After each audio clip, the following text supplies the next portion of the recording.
Hey guys, welcome back to Sleep into Power. I am NJ, and just like that, a few moments ago, out of every film and every voice and every piece of music that might have reached you tonight, this one arrived. Perhaps you went looking for it. Perhaps it simply appeared, offered up by a quiet machinery of numbers that no one ever quite sees. Perhaps someone who cares about you sent it along without fully knowing why. However it happened, you are here now, and the title of this documentary makes you a soft and curious promise. It suggests that if this video found you, it found you for a reason. Tonight, we are going to hold that idea up to the light. We will not try to prove it, and we will not try to explain it away. We will simply turn it, slowly, the way you might turn a piece of sea glass between your fingers on a quiet shore, watching how the light moves through it from different angles. Because this small promise, printed beneath a video on a glowing screen, is also one of the oldest questions human beings have ever asked. Long before there were screens, long before there were words like probability or coincidence, people watched the events of their lives fall into place and wondered, in the privacy of their own hearts, whether someone or something had placed them. You already know the feeling this documentary is about, even if you have never given it a name. You think of an old friend for the first time in years, and that same afternoon their name appears on your phone. You learn an unusual word on a Tuesday, and by Friday you have met it 3 times, in a book, on the radio, on the side of a passing van. A stranger in a cafe mentions the very town where you were born. For a moment, the world seems to lean towards you, as though it knew you were there. And then the moment passes, and you are left with a small, warm puzzlement, and with the question that entire civilizations have been built upon. Did that mean something, or did it merely happen? The word reason itself carries 2 lives inside it. A reason can be a cause, the plain mechanical answer to the question of how a thing came about. And a reason can be a purpose, the deeper and stranger answer to the question of why. A stone rolls down a hillside for a reason, and a letter is written for a reason, and the 2 are not the same kind of reason at all. Tonight we will wander back and forth across the border between those 2 meanings, and we will find that almost every civilization that has ever existed built its temples, read its dreams, and told its stories somewhere along that border. But before we set out, let me welcome you properly. This is Sleep into Power. Whether you have spent many nights in our company, or whether this is the first time the channel has found its way to you, thank you, sincerely, for choosing to spend these quiet hours with us. And if these nightly journeys have come to mean something to you, there is one piece of quiet news to share. Sleep into Power is now also a book. It brings together the ideas at the heart of this channel into a single volume, exploring the timeless wisdom of history, philosophy, psychology, and consciousness, while offering practical ways to see yourself and the world a little differently. Written in the same calm, unhurried style as these documentaries, it is a companion to return to whenever you want to reflect, or simply slow down. You will find it on Amazon, with a link waiting in the description below. It will still be there in the morning. There is nothing you need to reach for tonight. Tonight's journey, like all our journeys, was shaped by you. It grew out of the comments and suggestions our community leaves beneath these documentaries. Small messages written late at night in cities and villages all over the world. If you feel like it, before you settle down, leave a comment and tell us where you are listening from and what time it is there. There is a small pleasure in reading those messages the next morning, a scattering of cities and islands and time zones, like lights coming on one by one across a darkened map. And now, make yourself comfortable. Adjust the pillow. Let the blanket settle around you. There is nothing you need to remember from what follows, and there will be no test in the morning. If your thoughts wander, let them wander. If you drift into sleep somewhere between ancient Egypt and the mountains of Greece, That is not a failure of attention. It is the whole point. This documentary will carry on without you, unhurried, and it will still be here tomorrow night, and the night after that. Sleep is not an interruption of this journey. Sleep is its quiet destination. So let your breathing begin to slow. Notice the weight of your body against the bed, the way the mattress accepts you without being asked. Let the muscles around your eyes soften. Let your jaw unclench. The day, whatever it held, is over now. Nothing more is required of you. Our path tonight is a long one, though you need not hold any map of it in your mind. We will go back to firelight moving across painted stone, deep beneath the hills of prehistoric France. We will drift down the slow brown length of the Nile, where priests kept careful books for the reading of dreams. We will climb the stepped terraces of Babylon, where astronomer priests studied the sky the way you might study a letter from someone important. We will rest beside the Ganges at dawn, and sit at the lamplit desk of a Chinese scholar as he casts dried stalks of yarrow onto polished wood. We will stand in the morning mist at Delphi and lean over candlelit desks of the Renaissance, where learned men believed the whole of the heavens was written in miniature inside every human life.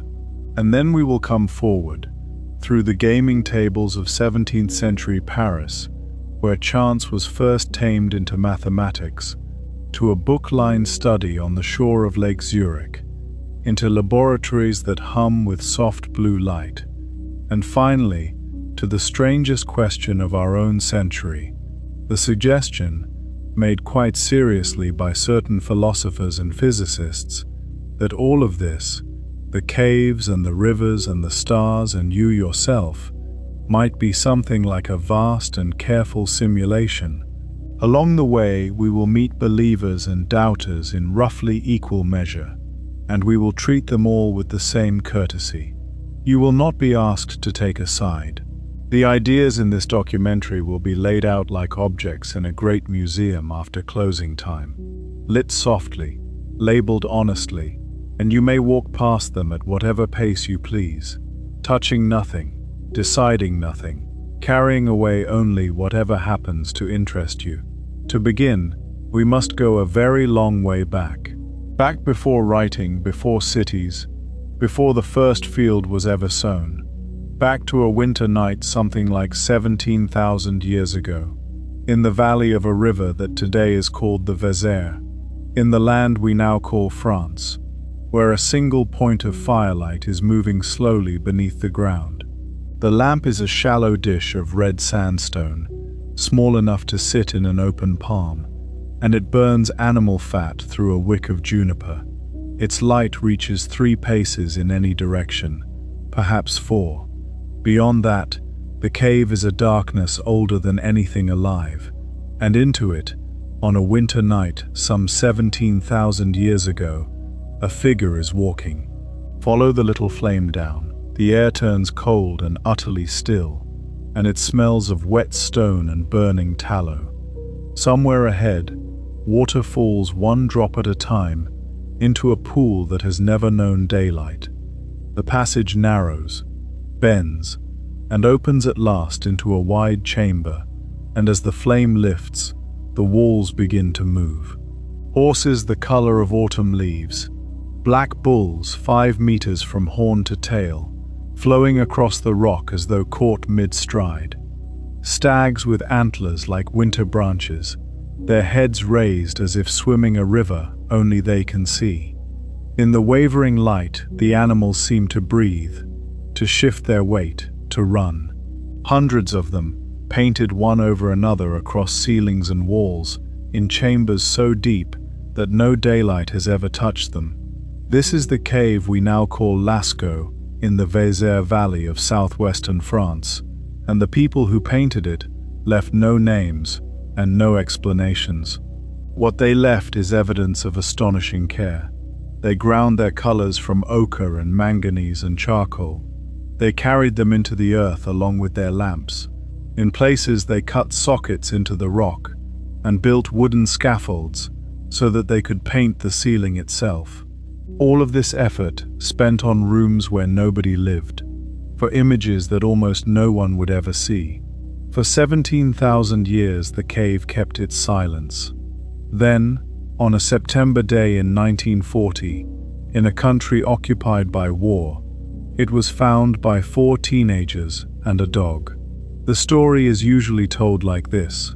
The dog, whose name was Robot, disappeared down a hole beneath an uprooted pine, and the boys, led by an 18-year-old apprentice mechanic named Marcel Ravidat, came back days later with a homemade lamp and slid down after the mystery. When the flame steadied, the walls around them filled with running animals.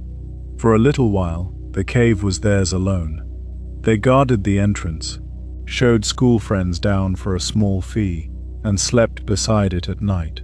4 boys keeping watch over the Ice Age while the modern world fought itself overhead. Then the schoolmaster came, and after him the scholars, and Lascaux belonged to everyone. It belonged to everyone so thoroughly that within a generation, the breath of more than 1 million visitors began to dim the paintings, and the cave had to be sealed once more, returned to the darkness that had kept it safe for so long.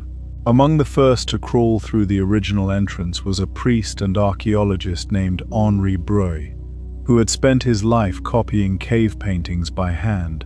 Breuil believed the images were hunting magic, that to paint the animal was to gain power over it before the chase. It is a beautiful theory, and it may hold some truth, but it carries one small problem. The bones scattered through such caves show that the people of Lascaux lived mainly on reindeer, and reindeer scarcely appear on the walls at all. Later researchers proposed other explanations. Some argue that the deep caves were places of trance and vision, where images seen behind closed eyes were fixed onto stone, the rock face itself a veil between worlds. Others suggest the paintings taught the young, or held a people's stories, or honored the animals, or were simply made because making them felt necessary, in the way that music feels necessary. Whether any single theory is the truth remains debated, and perhaps several are true at once. The one thing beyond argument is that it mattered. People do not crawl 1/2 kilometer into the earth, generation after generation, for something that means nothing. And this was not one valley's habit. In the cave of Chauvet, not far away, lions and rhinoceroses were drawn with flowing confidence some 36,000 years ago. On cave walls in Spain, in Borneo, and on the island of Sulawesi in Indonesia, human hands appear, outlined in blown pigment, some of them around 40,000 years old, and perhaps older still. The same gesture, made by people separated by oceans who could never have met one another, a hand pressed flat against the rock, as though to say, someone was here, the dead were given meaning too. At a place called Sungir, northeast of Moscow, 2 children were buried some 34,000 years ago, laid head to head with spears of straightened mammoth ivory beside them, their clothing sewn with roughly 10,000 ivory beads. Modern experiments suggest that a single bead took about an hour to carve. 10,000 hours of patient work, placed into the ground with 2 children. We cannot know what their people believed about death, but no one spends 10,000 hours on something they consider meaningless. Above all of these lives hung a sky we can barely picture now. No electric glow softened it. On clear nights, the stars came down to the horizon in their tens of thousands, and a pale road of light, which later peoples would call the Milky Way, arched from one edge of the world to the other. To watch patterns was to survive. The hunter read tracks in snow, the gatherer read the swelling of berries, and everyone read the moon, whose faithful waxing and waning is the most reliable clock in nature. Bones survive from this deep past, marked with rows of careful notches, like the famous Ishango bone from Central Africa, and some researchers see in them tallies of the moon's phases, the first calendars, while others counsel caution and see simpler kinds of counting. At Lascaux itself, a few modern scholars have wondered whether a cluster of 6 painted dots above one great bull might represent the Pleiades. Most archaeologists remain unconvinced, but sooner or later, somewhere, human beings certainly began doing something remarkable. They joined the separate lights of the night sky into figures, a hunter, a bear, a bull, and told stories about them. The stars themselves are real, ancient fires at unthinkable distances. The lines between them exist nowhere except in the human eye. And inside that one small fact, the whole of tonight's question is already quietly contained. Come back up out of the cave now, and rest for a moment at the valley's edge. It is deep night over the Vézère. The river talks softly to itself, beneath a thin skin of ice, and smoke rises straight up from hide shelters, where families sleep close together for warmth. An ember settles. An owl crosses the clearing without a sound. Overhead the stars turn so slowly that no eye can catch them moving, and beneath your feet, sealed in perfect blackness, the painted herds run on across their stone fields, as they will run, unseen, for 17,000 years. There is nothing to do here, and nothing to solve. Only the valley, the sky, and the slow, easy rhythm of your own breathing. In time, the ice loosened its hold on the world. The great herds moved north and thinned, and people followed rivers down into warmer lands, where wild grasses were coaxed, over long generations, into fields. Villages gathered into towns, towns into cities, and in the cities, something appeared that changes everything for us tonight. Writing. From this point on, we no longer have to guess what people believed their signs and dreams were saying. They wrote it down, and nowhere did they write it down more carefully than beside a slow green river in North Africa, a river that rose and fell each year with such perfect faithfulness that the people living on its banks built their entire universe upon its rhythm. Each year, in the last darkness before a midsummer dawn, the priests of Egypt climbed to their temple roofs and watched the eastern horizon for a single star. It had been missing from the sky for 70 days. Then, on the appointed morning, it returned, a hard point of white light rising just ahead of the sun, and the watchers on the rooftops knew what its return meant. Far away to the south, beyond the last cataracts, rains they would never see had already fallen, and the river was coming. Within days, the Nile began to swell. It slid gently over its banks, spread dark silt across the thirsty fields, and when it withdrew months later, it left behind earth so rich and black that the Egyptians named their whole country after it, Kemet, the Black Land. The star was Sopdet, the one we now call Sirius, and its rising arrived hand in hand with the flood, year after year, century upon century. Consider what that pairing must have felt like, a light in the sky and a river on the earth, rising together, as though one had summoned the other.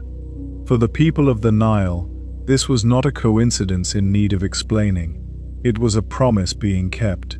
And a world that keeps its promises, they reasoned, must be a world with something like a mind. They gave that orderliness a name, Ma'at.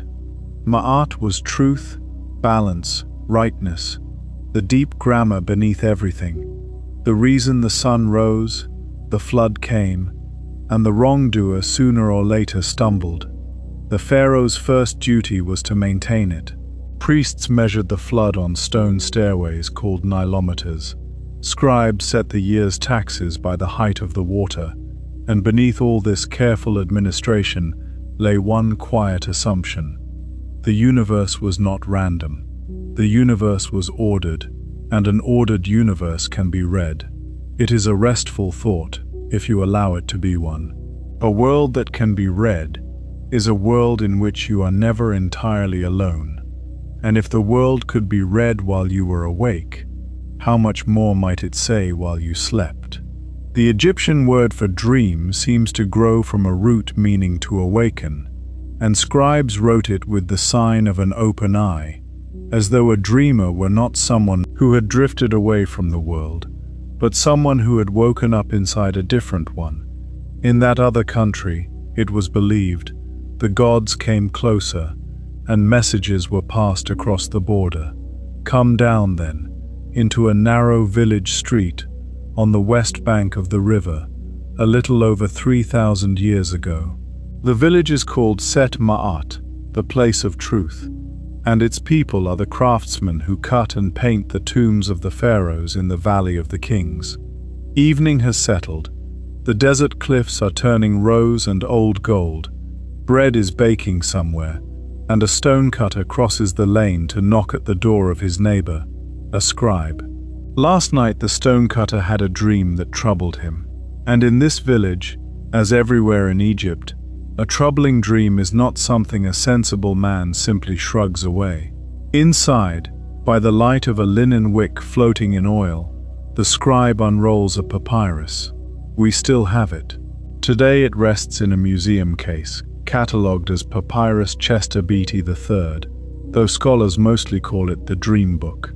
Down its columns run dozens of dreams, each followed by a verdict, good or bad, and then a meaning, with the bad verdicts inked in warning red. If a man sees himself looking out of a window, good, it means his cry will be heard. If he sees a large cat, good, a great harvest is coming. If he sees himself plunging into the river, good, he is being cleansed of every evil. If he dreams of drinking warm beer, bad, suffering lies ahead. The reasoning often turns on wordplay, one word leaning against another that happens to sound like it, as though dreams spoke Egyptian and were rather fond of puns. To us it can seem quaint, but look again at what this papyrus actually is. It is a reference work, compiled and copied and consulted for generations, and it rests on a single remarkable assumption. Dreams are not noise. Dreams are correspondence. A dream could do more than settle a stonecutter's nerves. On at least one occasion, a dream was said to have crowned a king, a young royal prince named Thutmose, hunting in the desert near the pyramids, lay down at midday to rest in the shadow of the Great Sphinx, which in his day stood buried up to the neck in drifting sand. As he slept, the story goes, the Sphinx spoke to him as a god, lamenting the sand that pressed upon its limbs, and promised that if the prince freed it, the two lands of Egypt would one day be his. Thutmose woke, cleared the sand, and in time became Pharaoh Thutmose IV. Between the paws of the Sphinx, he raised a granite slab, telling the whole story, and it stands there still, known today as the Dream Stele. Historians read it in two ways. Some hear in it the memory of a genuine experience that shaped a young man's life. Others note that Thutmose may not have been first in line for the throne, and see the stele as a masterstroke of persuasion, a divine endorsement carved in stone for every rival to read. Perhaps it was both at once.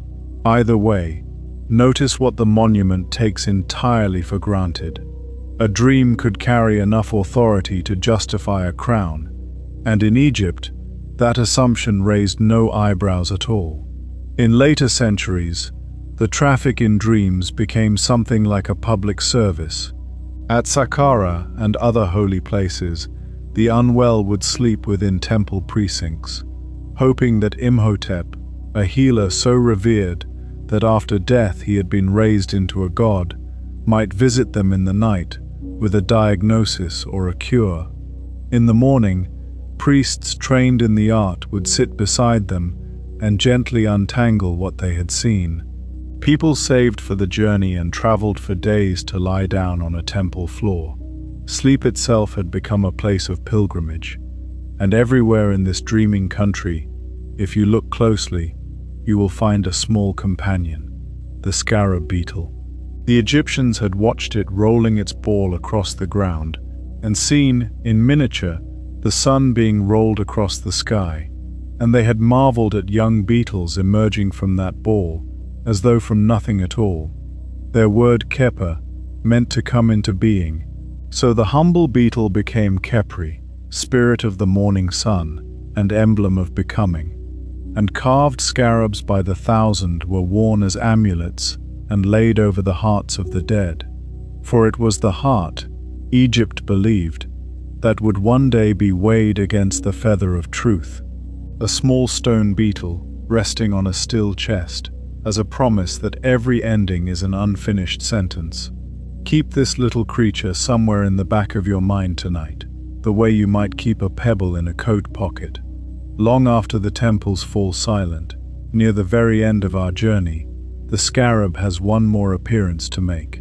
Rest now for a while on the deck of a moored boat, somewhere out on the great river, on a warm and windless night. The water barely moves, and when it does, the reflected stars bend and slowly right themselves. Frogs speak in the reeds and fall silent again. Palm fronds shift once and settle. Far off across the water, on a temple roof, a priest is watching the sky without hurry, because the flood will come when it comes, and everything is keeping its promise. Let your breathing keep its own slow promise too, in and out. Unhurried water against the hull. Egypt trusted its river, and perhaps that is why its universe felt so serene. But follow the caravan routes east, beyond Sinai, and you come to a land watered by two very different rivers, the Tigris and the Euphrates, and these kept no promises at all. Their floods arrived violently or early or not at all. Some historians have suggested that this is precisely why the land between them grew into the most sign-haunted civilization the world has ever known. Where Egypt was content to read its dreams, Mesopotamia set out to read everything. The question is asked before sunrise, and it is asked in a whisper. In the courtyard of a temple in Babylon, in the blue hour before the heat, a lamb stands quietly beside a man known as a Baru, a seer, one of the most educated men of his age. The king has a decision to make. Perhaps the army is to march north. Perhaps a canal is to be dug, or a temple wall rebuilt, or a royal marriage arranged. Whatever it is, the question has been written out with legal precision, and now the seer leans down and murmurs it into the ear of the lamb, so that the animal may carry it, faithfully, to the gods. Incense climbs into the last of the darkness. The lamb is offered to Shamash, god of the sun and lord of judgment, and as the sky lightens, the seer lifts the liver free, still warm, and lays it before him like a letter that has just arrived. To him, it is exactly that. He knows its landscape the way a farmer knows his fields, and its regions have names. The station, the path, the palace gate. He reads them one by one, noting every mark and fold, for signs on one side speak for the king, and signs on the other for his enemy. At last he straightens, and gives the only kind of answer his science allows. The god has said yes, or the god has said no, or, most delicate of all, ask again another day. It would be easy to call this superstition and move along. Mesopotamia would not have understood the charge. To the peoples between the Tigris and the Euphrates, the Sumerians and Babylonians and Assyrians, divination was not a retreat from rigor, it was rigor.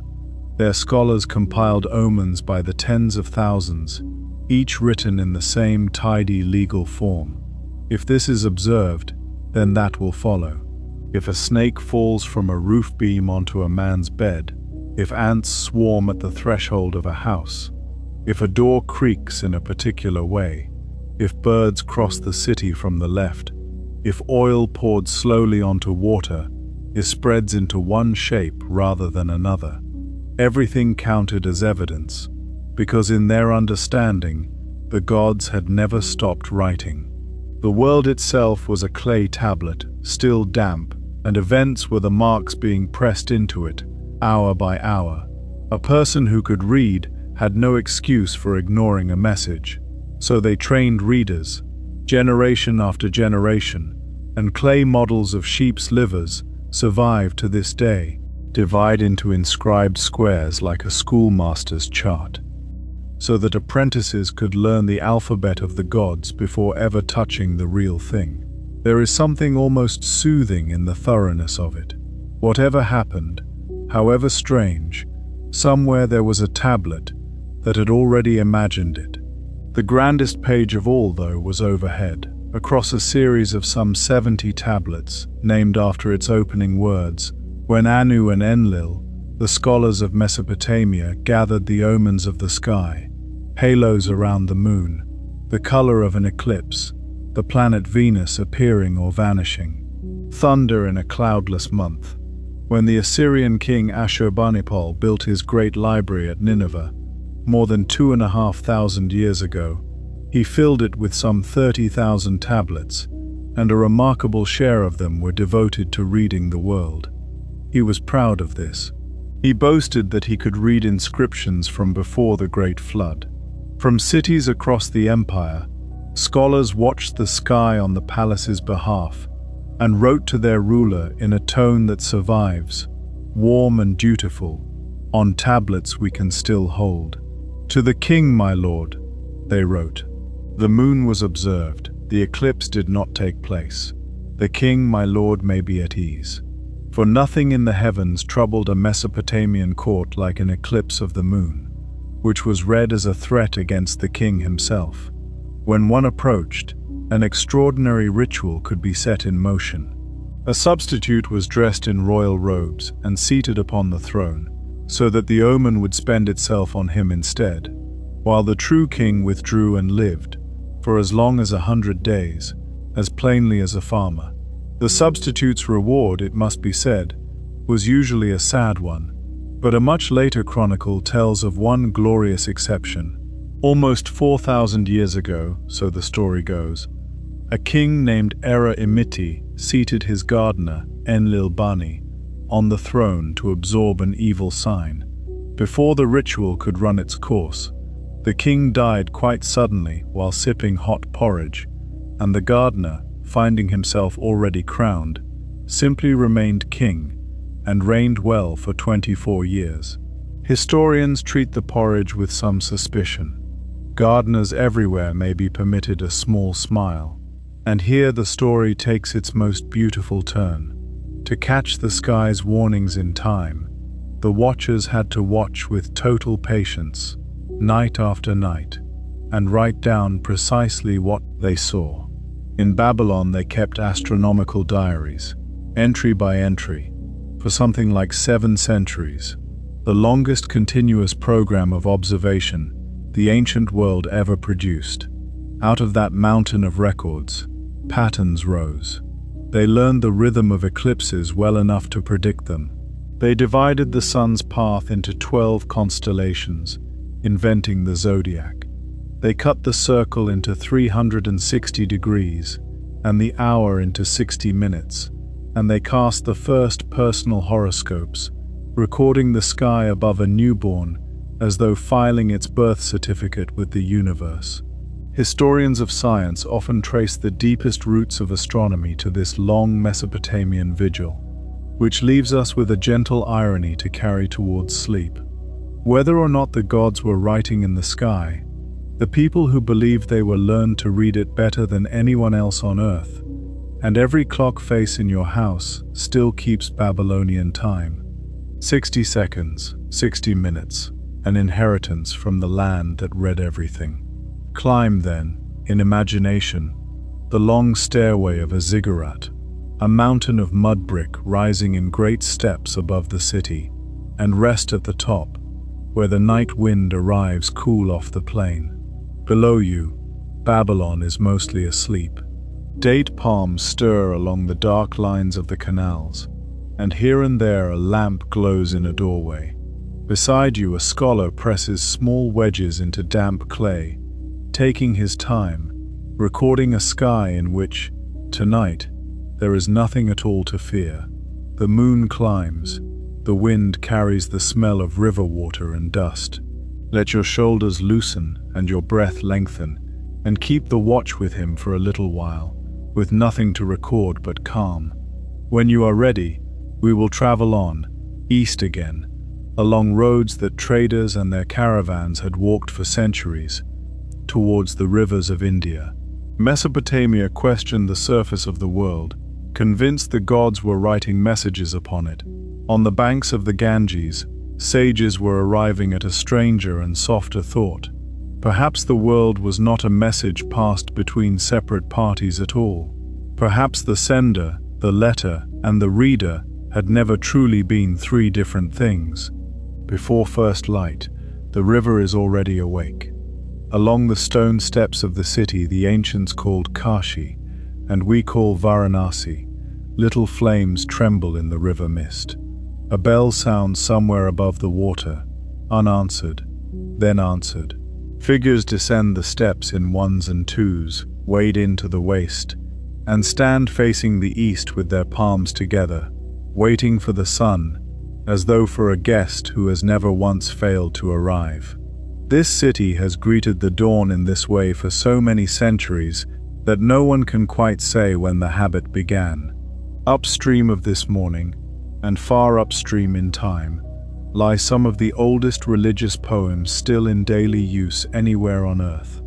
The hymns of the Rig Veda were composed at least 3,500 years ago, and for most of their long life, they were not written down at all. They were carried in memory, father to son and teacher to pupil, syllable by syllable, with checking systems so strict that scholars today marvel at how little has changed. What the oldest hymns praise, again and again, is order. They call it rata, the smooth course of things, the track along which the sun runs, the seasons turn, and truth comes out. You have met this intuition once before tonight, on another river. Egypt called it Ma'at, India called it Rat, and then did something distinctive with it.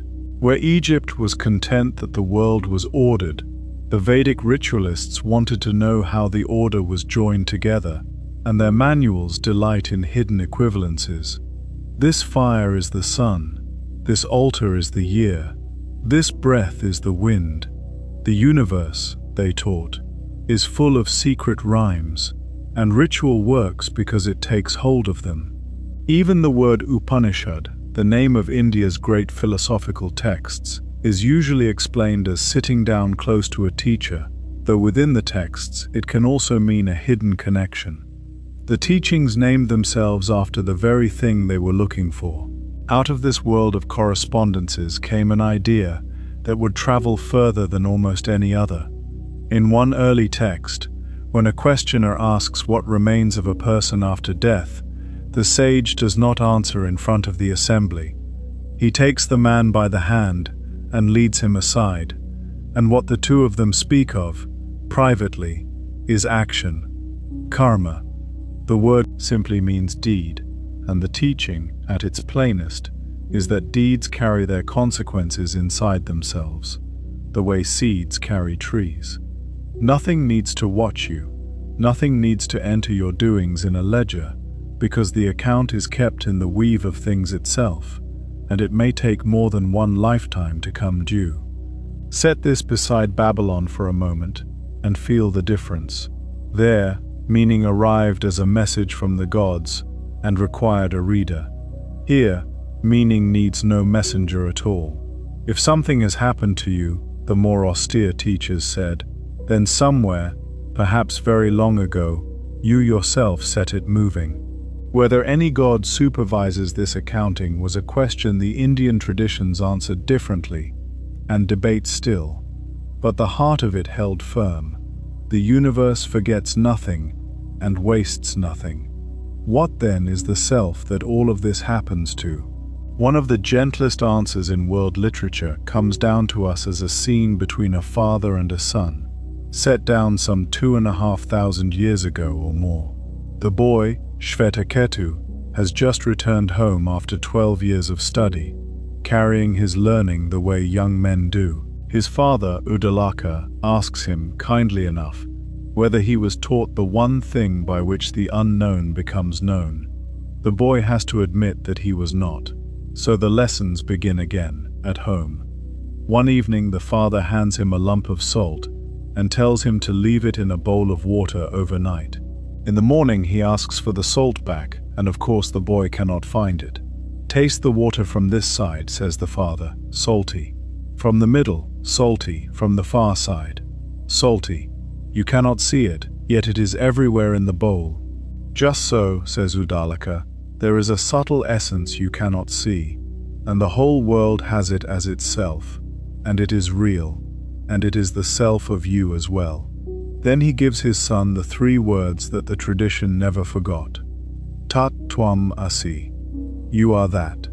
If the father was right, notice what it does to our question. All night we have been asking whether the world sends messages, and to whom. In this vision, the sender and the receiver were never two. When the world seems to catch your eye, it is something closer to recognition, the universe glancing into a mirror. A sign could not possibly be meant for anyone else. Not everyone in India walked this road to the same end. Around 2,500 years ago, a teacher remembered as the Buddha offered a cooler and more precise account. Nothing, he taught, stands alone. Each thing arises leaning on conditions, and one early text pictures it as 2 sheaves of reeds that stand only by leaning on one another. Take one away, and the other falls. Later Buddhist philosophers, turning this over, produced one of the loveliest images in the history of thought. In the heaven of the old god Indra, a scripture says, there hangs a net that stretches endlessly in every direction, and at every knot of the net sits a jewel, and every jewel reflects every other jewel, and reflects the reflections without end. Nothing in such a universe is a stranger to anything else. Touch one thread, and the shimmer runs through the whole. And yet the same tradition offers the calmest possible advice about questions like ours.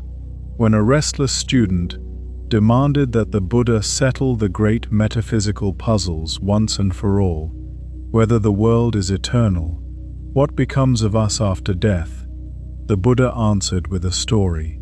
A man is struck by a poisoned arrow, and as the surgeon bends over him, he refuses treatment until he knows who fired it, from what family the archer came, what kind of bow was used, and which bird gave the feathers.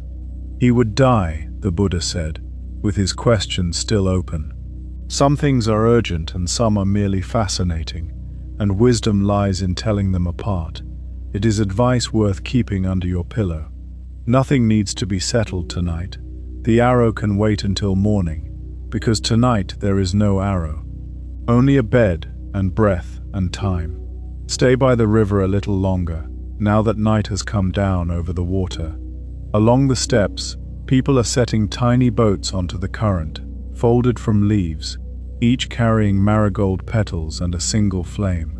One by one, the lights push off and find the stream, wobble, steady themselves, and drift away downriver, a slow constellation assembling itself on black water. You do not need to know what each one carries. A hope, a thanks, a name. Watch them go. And if it helps, let every breath you release set another lamp on the water, out and away, smaller and softer, until the river carries it out of sight. From these banks, in the centuries that followed, monks and merchants and pilgrims carried the net of jewels east, over the mountains and along the Silk Roads, into a civilization that had been thinking about pattern for just as long, in its own way. China's answer to our question was not a dream book and not a library of omens. It was a single strange volume, already ancient when Confucius pored over it. A book that does not claim to tell you what things mean. It claims to tell you what the moment is becoming.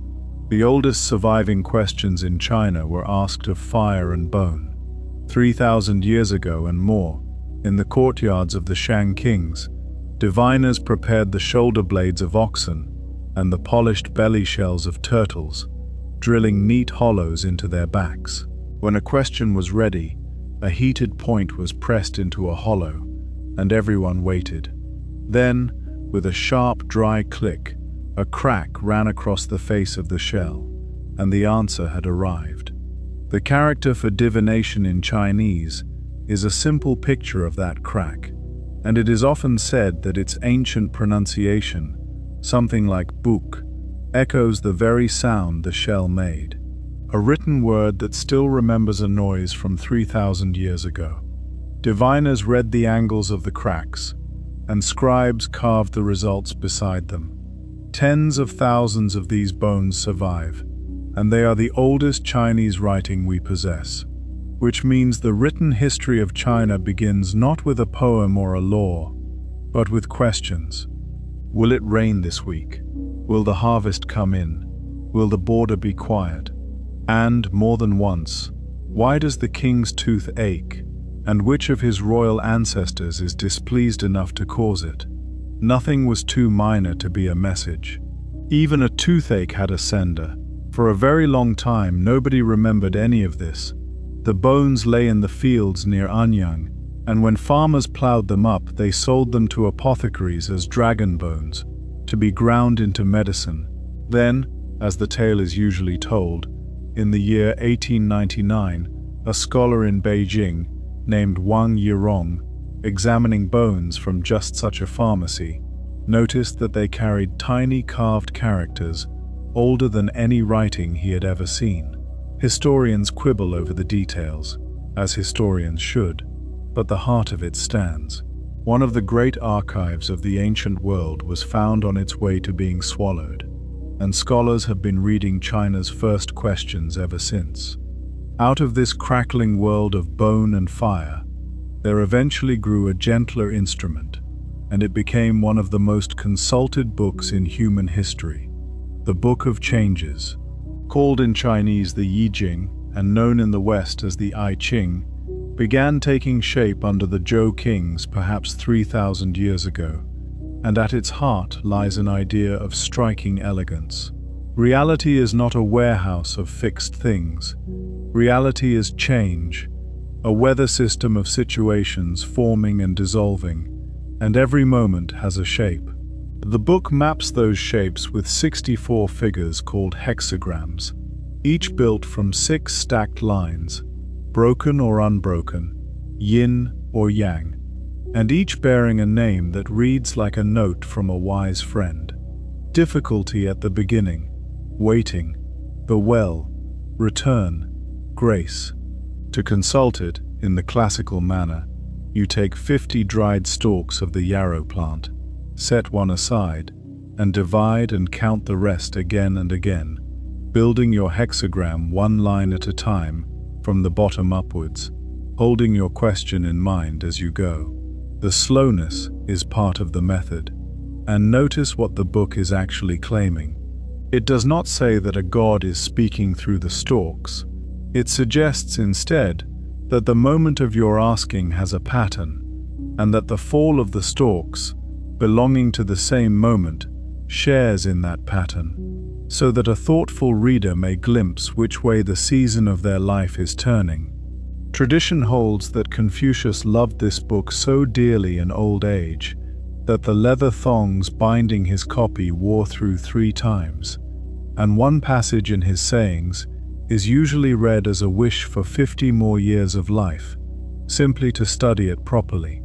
Behind that trust in the moment lay a whole philosophy of how things connect. Classical Chinese writers were fond of a demonstration with 2 stringed instruments. Tune them alike, set them at opposite ends of a room, and pluck a note on one. Across the room, untouched, the matching string of the other stirs and sounds. Nothing visible passes between them, and yet they answer one another. And this, the philosophers said, is how the world works. Things of the same kind resonate. Heaven and humanity, seasons and organs, colors and notes and directions were sorted into great families of correspondence, and the universe was pictured less as a machine of pushes and pulls than as a single vast body, every part faintly humming to every other. Some modern historians of science have argued that this is the deep signature of classical Chinese thought, an organism where the West would later see a mechanism. Keep hold of those two instruments, sounding together with nothing passing between them.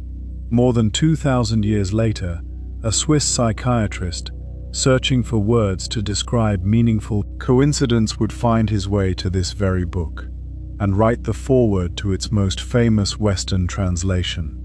We will sit with him soon. So thoroughly did China believe the world responsive that the idea was built into government itself. Heaven, it was taught, granted rulers a mandate and commented on their performance in the grammar of nature. A comet, a flood, an eclipse, or an earthquake could be read as a marginal note on the emperor's virtue, and remarkably, emperors agreed. Chinese history preserves edict after edict, in which the ruler of a vast empire publicly blames his own shortcomings for a disaster and promises to do better. And, as in Babylon, all this watchfulness bred instruments.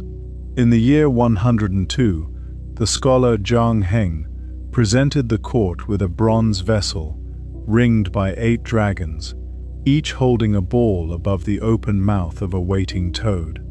When the earth trembled somewhere far away, a hidden mechanism let one ball fall, showing the direction of the disaster.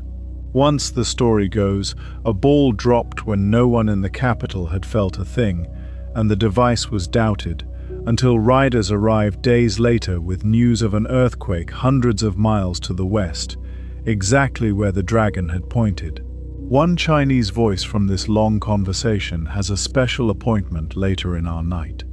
The philosopher Zhuangzi, well over 2,000 years ago, told of dreaming, vividly, that he was a butterfly, drifting from flower to flower, with no memory of ever being anyone else. Then he woke, and found himself Zhuangzi again, and was left holding a question he offered to the world with a smile. Was he a man who had dreamt of being a butterfly, or was he now a butterfly, dreaming of being a man? Set that butterfly beside the scarab in your coat pocket. Both of them will return before the night is over. Settle, last of all, into the scholar's studio you were promised at the start of the night. It is late autumn, somewhere deep in the countryside, and the paper windows glow faintly with lamplight from within. Inside, a brazier ticks as it cools. The scholar sits at a desk of dark wood, methodically dividing his yarrow stalks, and the only sounds are the dry rustle of the stalks, the soft collapse of ash in the brazier, and wind moving through bamboo outside like slow water. He is in no rush to reach the answer. The asking itself has already steadied him. Let it steady you as well. Breathe, with the rhythm of his counting. In for a moment, out for a moment, until the counting no longer matters. At the far western end of the long roads that carried silk out of China lies a sea scattered with islands, and around that sea, while the Book of Changes was being copied and consulted, another civilization was taking up our question in a spirit all its own. Greece would build one of the most famous oracles in the ancient world, and then, being Greece, it would produce the first people we know of who stood up and argued that perhaps, just perhaps, some things happen for no reason at all. The pilgrims began climbing before the mist had lifted. The path rose through olive trees along the flank of Mount Parnassus, and as the sun strengthened, the valley below filled with silver light, groves running down to a distant shining line of sea. Above the climbers, terraced into the mountainside, stood the sanctuary of Delphi, and at its center, the temple of Apollo, where a carved stone called the omphalos marked what the Greeks held to be the navel of the world. Zeus himself, the story went, had once released two eagles from the opposite ends of the earth, and where they crossed in the air, here, above these terraces, lay the center of everything. Consultations were held only one day a month, and not at all in winter, so the pilgrims came with patience, and their questions folded away like letters. Cities sent envoys to ask about wars and colonies. Farmers came about marriages and voyages. Before anything began, the priests sprinkled spring water on a goat, and only if the animal shivered would the god receive questions that day. Then, deep within the temple, a local woman known as the Pythia, seated on a tall bronze tripod, breathed whatever it was that rose from the rock beneath her, and spoke. Ancient writers mention a sweetness in the air of the inner chamber. The essayist Plutarch, who served at Delphi as a priest, puzzled over the source of the power himself. Modern geologists have mapped faults crossing directly beneath the temple and debated which gases may once have seeped up along them, and the matter, fittingly for Delphi, remains unsettled. Delphi was the most famous oracle of the Greek world, but not the oldest. Far to the northwest, at Dodona, Zeus was consulted through the rustling of a sacred oak, and pilgrims there scratched their questions onto thin strips of lead, thousands of which survive. Reading them is like overhearing the ancient world talking in its sleep. Should I marry? Will the voyage be safe? Would it be better to keep sheep or to farm? Did my neighbor steal the blankets? Is the child she carries mine? Kings asked about empires. Everyone else asked about the things people have always asked about. And the questions on those little strips of lead are so familiar, they could have been written this morning. The most famous consultation of all was made by a king, and it became the ancient world's favorite cautionary tale. Herodotus tells how Croesus, king of Lydia, and proverbially the richest man alive, decided first to test the great oracles. He sent out messengers with instructions to ask each oracle, on an agreed day, what the king of Lydia was doing at that very moment, and then he did the least guessable thing he could invent. He chopped up a tortoise and a lamb and boiled them together in a covered bronze cauldron. Only Delphi, the story goes, described the scene exactly. Convinced, Croesus sent magnificent gifts up the mountain and asked the question that actually mattered to him. Should he march against the rising power of Persia? The answer came back. If he crossed the river Halys, a great empire would fall. Croesus marched, entirely satisfied, and a great empire duly fell. It was his own. When the ruined king sent to Delphi to complain, Herodotus adds, the priestess replied that the god had spoken truly, and that a wiser man would have asked which empire. And Herodotus, who loved a rounded ending, says the victorious Persian king spared Croesus and kept him close as an advisor, a living reminder that the meaning of a sign is supplied by its reader. A philosopher of that same age, Heraclitus, distilled the whole matter into a single line that thinkers have carried with them ever since. The Lord whose oracle is at Delphi, he said, neither speaks plainly nor conceals, but gives a sign. Even the God, in other words, does not hand over meanings. He hands over material for interpretation, and the interpreting is left, dangerously, to us.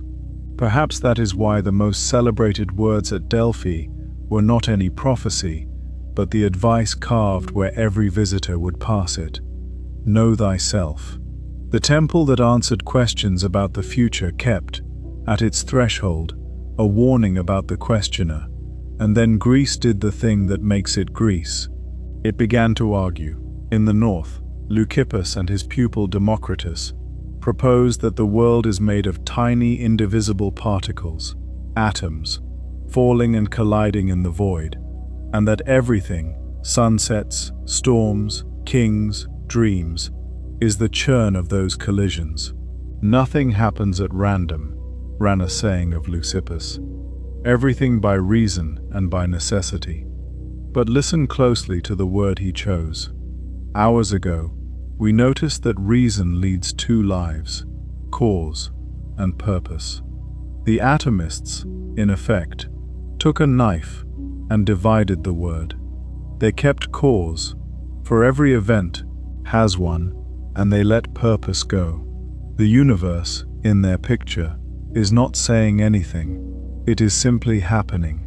Aristotle, a more moderate spirit, tried to put chance itself under the lamp, and his chosen example could not be more ordinary. A man goes to the market square on some errand, and there, quite unplanned, runs into a man who owes him money and collects the debt. Wonderful luck, everyone agrees. Aristotle takes the scene apart like a watchmaker. The creditor had a reason to be in the square. The debtor had a reason to be in the square. Each of their mournings makes perfect sense on its own. What no one intended was the crossing point. Chance, Aristotle suggested, is exactly this: two sensible chains of events intersecting at a spot that neither was aiming for. The threads are full of reasons. The knot has none. Hold on to that scene in the marketplace. Almost everything the modern world says about coincidence is a footnote to it. A generation later, Epicurus went further and did so remarkably in the name of peace of mind. He taught in a garden in Athens, and he told his students that the gods, if they exist, are blissful beings with no interest in managing our affairs, that omens are empty, and that even atoms swerve, now and then, unpredictably, which is why the future is not a prison. He meant all of this as medicine. People lay awake, he observed, dreading signs and fates and the anger of heaven, and he offered them randomness the way a doctor offers a remedy. Nothing is watching you, he said, and he meant it as the kindest sentence in the world. The Stoics answered back within a generation, and their reply was the grandest version yet of the older faith. The cosmos, they taught, is one living being, bound together by a breath of sympathy running through all things, so that nothing that happens is truly separate from anything else, and what looks like coincidence is a thread of the weave seen too closely to recognize the cloth. On these grounds, their philosophers defended divination with straight faces and patient logic. If the world is one connected whole, they argued, then of course its parts carry news of one another. Centuries later, a Roman emperor who followed their school would write in his private notebook that all things are woven together and that the web is sacred. Step back for a moment and look at what Greece has laid on the table. Epicurus offered meaninglessness as a comfort. Nothing is watching, so rest. The Stoics offered total meaning as a comfort. Everything is woven, so rest. Notice that both of these philosophies were presented, quite explicitly, as ways to sleep at night. Human beings, it turns out, can be soothed from either direction, and tonight, you are not required to choose. Linger at the sanctuary until evening, when the pilgrims have gone down the mountain. Warmth is rising off the stones, the cicadas are slowing in the olive trees, and swallows are stitching the air between the columns of the temple. Far below, the Valley of Olives has turned to dark silver, and beyond it, the gulf holds the last of the light. The spring where visitors once washed still talks to itself among the rocks. Whatever the truth about the vapors and the tripod, this much is certain. People climbed here for 1,000 years to ask their questions, and went back down the mountain feeling lighter. Let your own questions go down the mountain without you. When Greek soldiers and Greek ideas poured east with Alexander, they met the older wisdom of Egypt face to face, and in the new city of Alexandria, the two began to blend.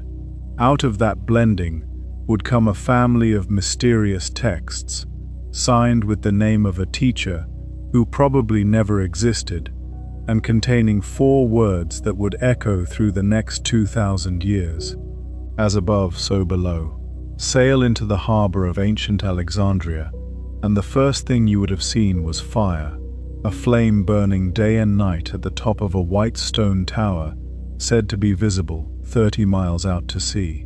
The city behind it was young, founded by Alexander on the Egyptian coast, and it filled, within a few generations, with more kinds of people and more kinds of ideas than any place on earth had held before.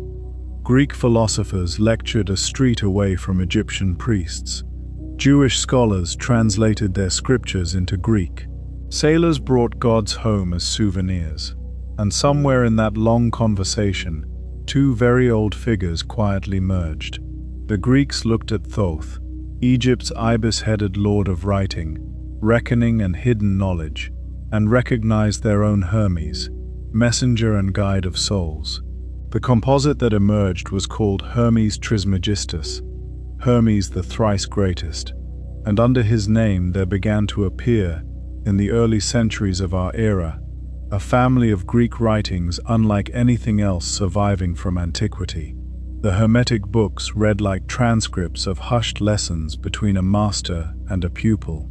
They teach that the cosmos is a single living thing, shot through with mind, that the human being is a miniature of the whole, a microcosm, and that to know yourself deeply is to know the universe, because the two are built on the same plan. Readers for well over 1,000 years believed these texts were almost unimaginably old, the wisdom of Egypt from before Moses and Plato, and that belief gave them enormous authority. You have heard this music before tonight, in the fire altars of India, and in the humming, sympathetic cosmos of the Stoics. What Alexandria added was a motto.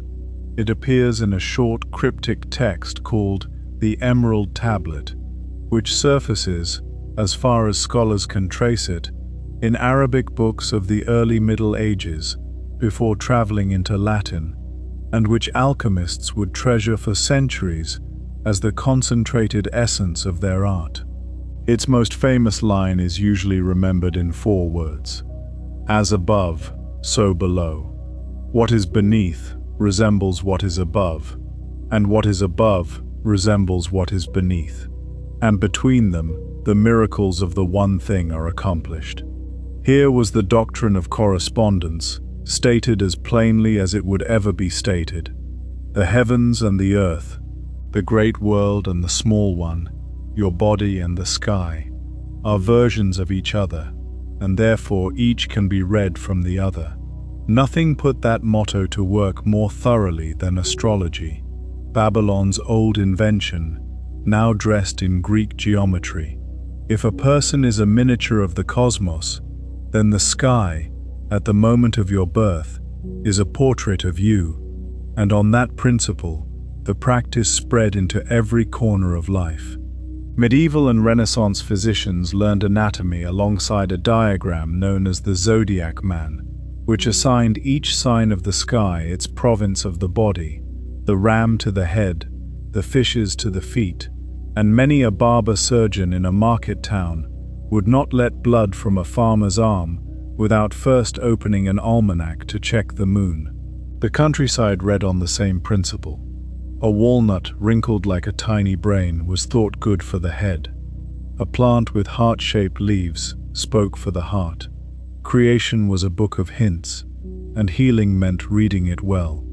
It is, whatever else one makes of it, a companionable doctrine. In such a universe, nothing is ever lost, or alone, or unaddressed. The moment this old dream returned to center stage can be dated almost to the season. In the early 1460s, a monk arrived in Florence carrying a Greek manuscript of the Hermetic writings, gathered on his travels for Cosimo de' Medici, the aging banker who had spent a fortune hunting lost books. Cosimo already employed a brilliant young scholar, Marsilio Ficino, who had just been handed the task of translating the complete works of Plato, the intellectual event of the century. And then, Ficino himself tells us, came an extraordinary instruction: set Plato aside, translate Hermes first. Cosimo was old and unwell, and of all the wisdom in the world, This was what he wanted to read before he died. So Plato, the founder of Western philosophy, was made to wait in a drawer while Florence's finest mind hurried through the lessons of a teacher who, we now know, never existed. Cosimo got his wish, read the finished translation, and died soon afterwards. And Ficino's Hermes went out into a Europe newly equipped with printing presses and lit a fire that burned for 150 years. Ficino himself is one of history's most endearing figures, a priest, physician, and musician who took correspondence utterly seriously and utterly gently. In his villa at Careggi, in the hills above Florence, he composed hymns to the planets and sang them to his lyre at the proper astrological hours, prescribed music and colors and scents the way other doctors prescribed herbs, and wrote books explaining how to draw down the kindlier influences of the heavens, all the while assuring nervous readers, not always convincingly, that he was merely reporting what the ancients had said. Around him gathered painters, poets, and philosophers, and through them the hermetic vision of the human being as a small cosmos soaked so deeply into Renaissance art that in places we are looking at it still. The retirement of Hermes, when it came, was accomplished not with mockery, but with grammar. In 1614, a Swiss-born scholar named Isaac Casaubon sat down with the Hermetic texts and did something almost no one had thought to do. He read them as a philologist, weighing the Greek word by word, and he showed that their language and their borrowed ideas belonged not to remote Egyptian antiquity, but to the early centuries after Christ. The books were not older than Plato. They were younger and had drunk deeply from him. It was a triumph of careful reading, and the authority of Trismegistus never truly recovered. Yet the vision did not so much die as go downstairs, surviving in alchemists' workshops and private studies, waiting, as old ideas do, for new clothes. Draw up a chair before we leave, in that study at Careggi, on a winter evening near the end of the 15th century. A fire has burnt down to a steady glow, and 2 candles light a desk laid with Greek manuscripts, a physician's notes, and a lyre with its ribbon loosened. Through the window, down the long dark slope of olive terraces, Florence shows a scattering of lamps, a constellation lying on the valley floor. Ficino has stopped writing. He is playing something slow, a hymn meant for whichever planet keeps this hour, and whether or not the heavens are listening, the music is doing you good. Stay for a verse or two. There is no need to believe anything. There is only warmth and candlelight, and an old song moving at the pace of your breathing. It would be tidy to say that science then arrived and swept all of this away, but history is rarely tidy. Isaac Newton, the very emblem of the Age of Reason, left among his papers a translation of the Emerald Tablet in his own hand, and something like 1,000,000 words more on alchemy, which is why the modern economist who eventually bought those papers called him not the first of the Age of Reason, but the last of the magicians. No, the deepest change of the 17th century came from somewhere far less dignified than the mind of Newton. It came from the gaming table. In Paris, in the summer of 1654, a gambler put a puzzle to a mathematician, and the mathematician wrote to a friend, and between them, almost by accident, they taught chance itself to be counted. The letter left Paris in the high summer of 1654, addressed to a magistrate in Toulouse, and it carried inside it, folded very flat, the beginning of the modern world. Behind that letter lay a gaming table. Among the salons of Paris moved a witty nobleman, the Chevalier de Marais, who played dice seriously and thought about them even more seriously, and who had run into a puzzle his instincts could not settle. It was ancient, older than the printed book, and it went like this. 2 players stake money on a friendly series of games, first to win 3.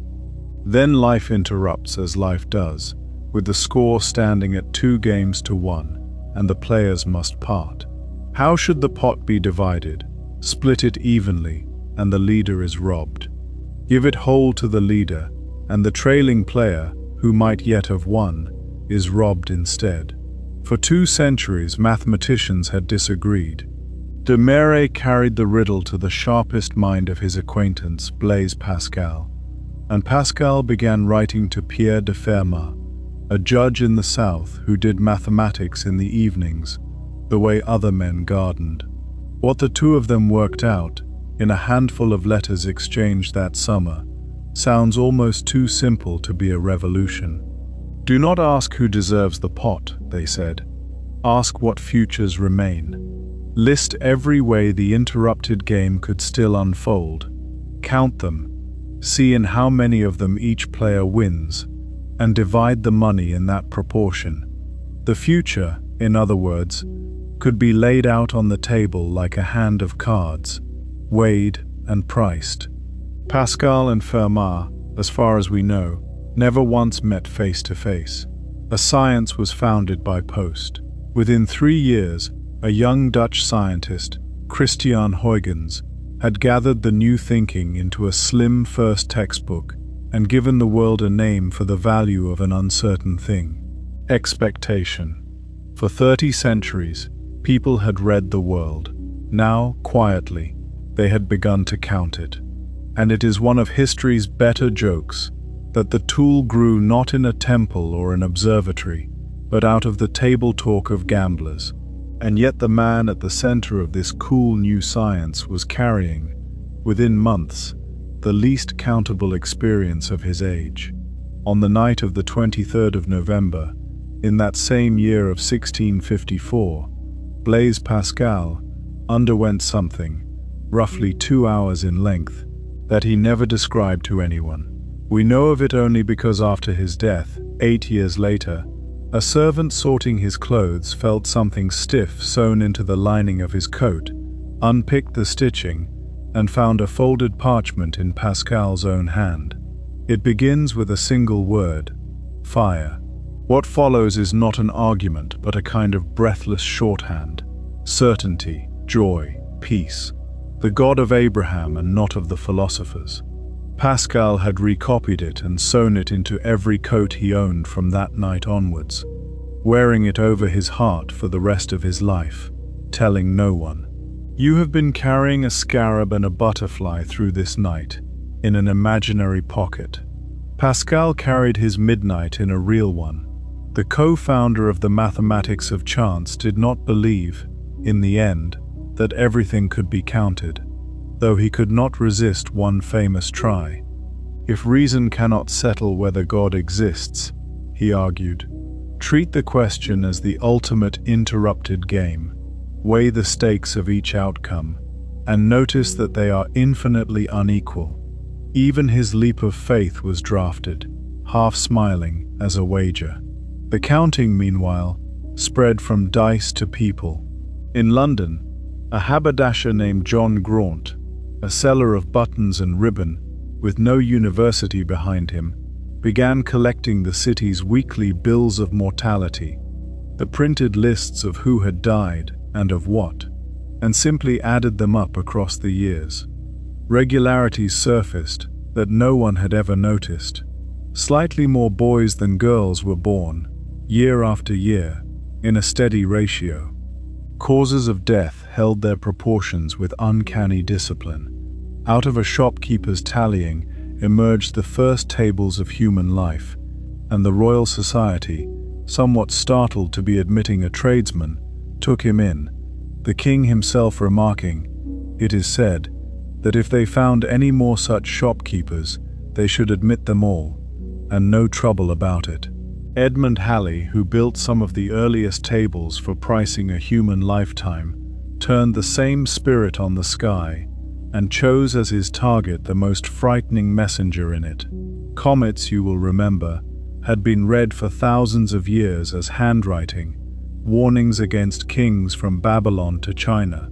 Halley gathered the old sightings, applied the new mechanics of his friend Newton, in the very book Halley had paid out of his own pocket to print, and announced in 1705 that the comet of 1682 was a repeat visitor on a long ellipse, and that it would return around the year 1758.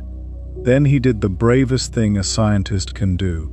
He died in 1742 and left the prediction to fend for itself. On Christmas night of 1758, in a village near Dresden, a farmer named Johann Palitsch, who had taught himself the sky and ground his own telescope, went out into the winter dark and found, just where the dead astronomer's arithmetic had pointed, a faint returning smudge of light. The omen had kept an appointment. The terror of emperors now ran on a timetable, and it carries Halley's name to this day. The deeper the counters dug, the stranger the order they found. Jacob Bernoulli proved what gamblers had always felt in their bones, that although no single throw can be foretold, the proportions settle, with mathematical certainty, as the throws mount up. Chance, wild in the individual case, is docile in the crowd. Pierre-Simon Laplace then gathered a century of such work into a grand and chilling vision. Picture, he suggested, an intelligence that knew the position and motion of every particle in the universe at one single instant. For such a mind, nothing would be uncertain. The whole future and the whole past would stand open before it like a finished book. Chance, on this view, is not a property of the world at all. It is a confession, a polite word for the limits of what we happen to know. The dice are not free. We are merely ignorant. You may recognize the old atomist's universe in this: every event supplied with a cause and none with a purpose. Only now the vision came fitted with equations that could steer a planet, and it ruled the sciences for 100 years. And ordinary life, counted closely enough, kept producing one serene shape. Measure the heights of 10,000 soldiers, the small errors of 1,000 astronomers, the weights of a season's harvest, and the results pile up into a gentle, symmetrical hill, tall in the middle, feathering away at the edges, the shape we now call the bell curve. A Belgian astronomer, Adolphe Quetelet, found it so often in human affairs, in marriages and measurements, even in the yearly count of letters posted with no address on the envelope, that he began to speak of society itself as having laws, as though absent-mindedness kept accounts. And the Victorian scientist Francis Galton was so taken with the shape that he built a machine for growing it. Picture that machine now, as slowly as you like. A tall, glass-fronted cabinet of polished wood, and at the top, a funnel of round beads. Release them, and each bead falls through a forest of pins, tapping left or right at every pin, a tiny lottery at every step, so that not even its maker can say where any single bead will come to rest. Yet at the bottom, every time, without exception, the same calm hill assembles itself, bead by bead, like snow settling into a drift that no wind designed. Galton said the ancient Greeks, had they known this law, would have made a god of it. Watch a few more beads go down.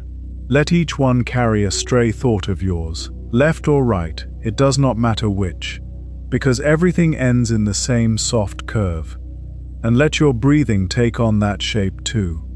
A slow rise, a rounded crest, a long feathered falling away.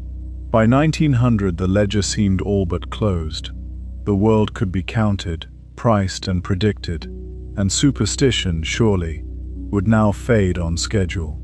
But people went on having the other kind of experience, the warm collision, the impossible timing, the dream that knocked on the morning's door.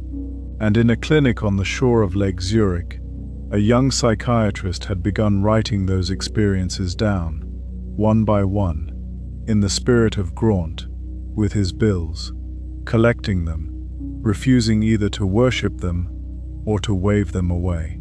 His name was Carl Gustav Jung, and the study on the lake that you were promised at the start of the night is where we are going next. Over the door of a house on the shore of Lake Zurich, a sentence is carved in stone. The house was built in 1908, in the village of Küsnacht, by a young psychiatrist with a growing family and a growing practice. And the sentence he chose for his lintel is in Latin, found in the pages of Erasmus, who had it in turn from the oracle at Delphi. Called or not called, the god will be present. Every patient who came to see Carl Gustav Jung walked in beneath a message from the mountain sanctuary we visited earlier tonight. And at the heart of the house lay the book-lined study you were promised, its windows giving onto the water. Jung had trained in Zurich's great psychiatric hospital, worked closely with Freud and then painfully apart from him, and built a practice that drew patients from across the world. For our purposes tonight, what matters is a habit he never lost. People kept bringing him experiences that fitted no textbook, dreams that arrived like appointments, coincidences that turned the course of treatments, and where his colleagues filed such things under error and moved on, Jung wrote them down and kept them, decade after decade, in the spirit of Graunt with his bills. He also, tellingly, assembled one of Europe's finest private libraries of alchemy. The old books of correspondence, waiting downstairs for new clothes, had found their way to a consulting room in Switzerland. One case above all became famous.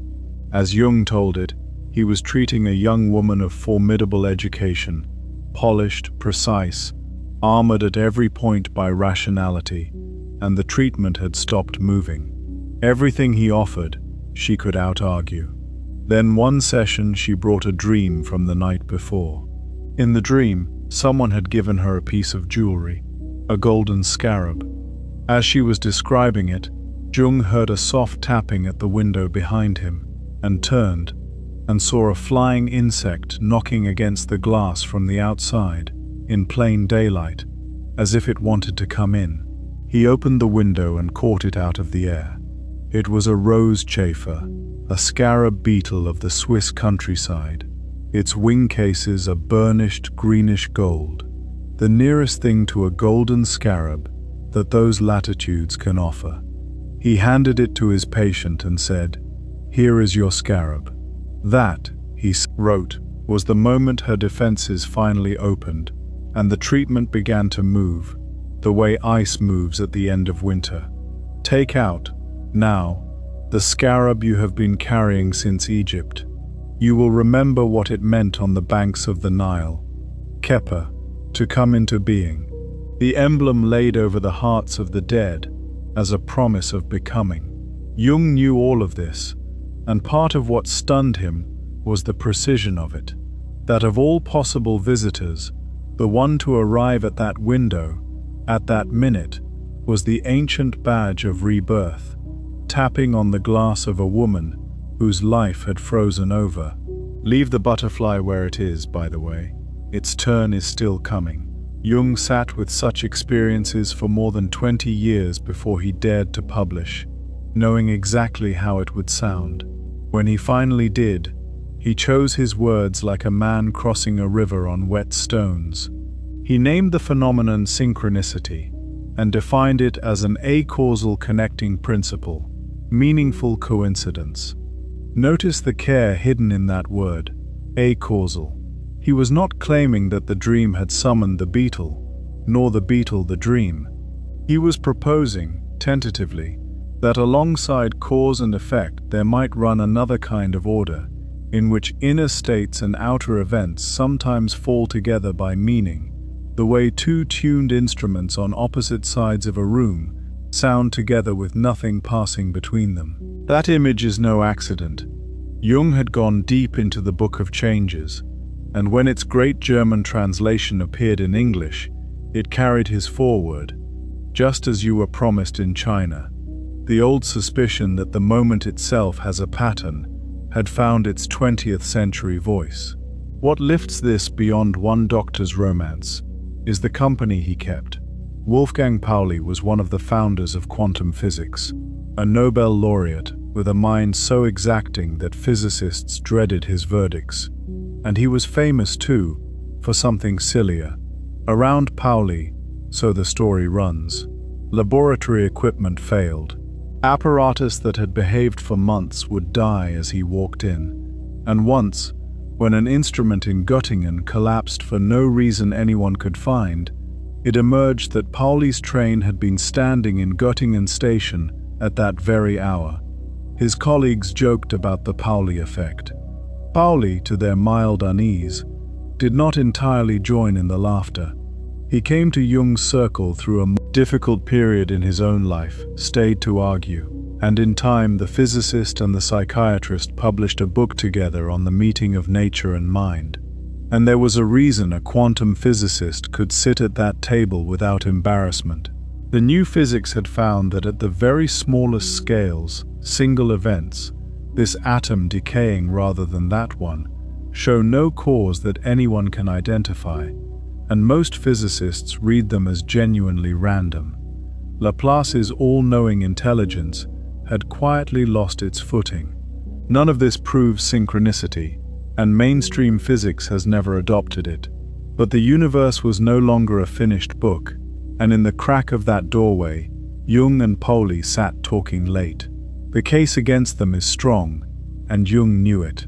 Skeptics point out that a human life contains an enormous traffic of events, and that in any sufficiently large traffic, astonishing collisions are not merely possible but guaranteed.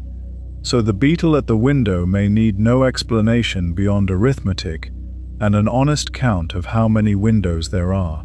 They point out that memory is a devoted collector of hits and a careless keeper of misses. We treasure the friend who rang at the very moment we thought of them, and forget the 100 thoughts that summoned no one. And they point out, most seriously, that meaning cannot be weighed or measured, so the idea can never be tested, only felt. Jung conceded more of this than his admirers sometimes remember.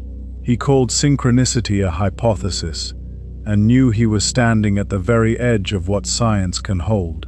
Whether he had found a real seam in the world, or only the reflection of our own eager minds, remains exactly as open tonight as it was in his lifetime.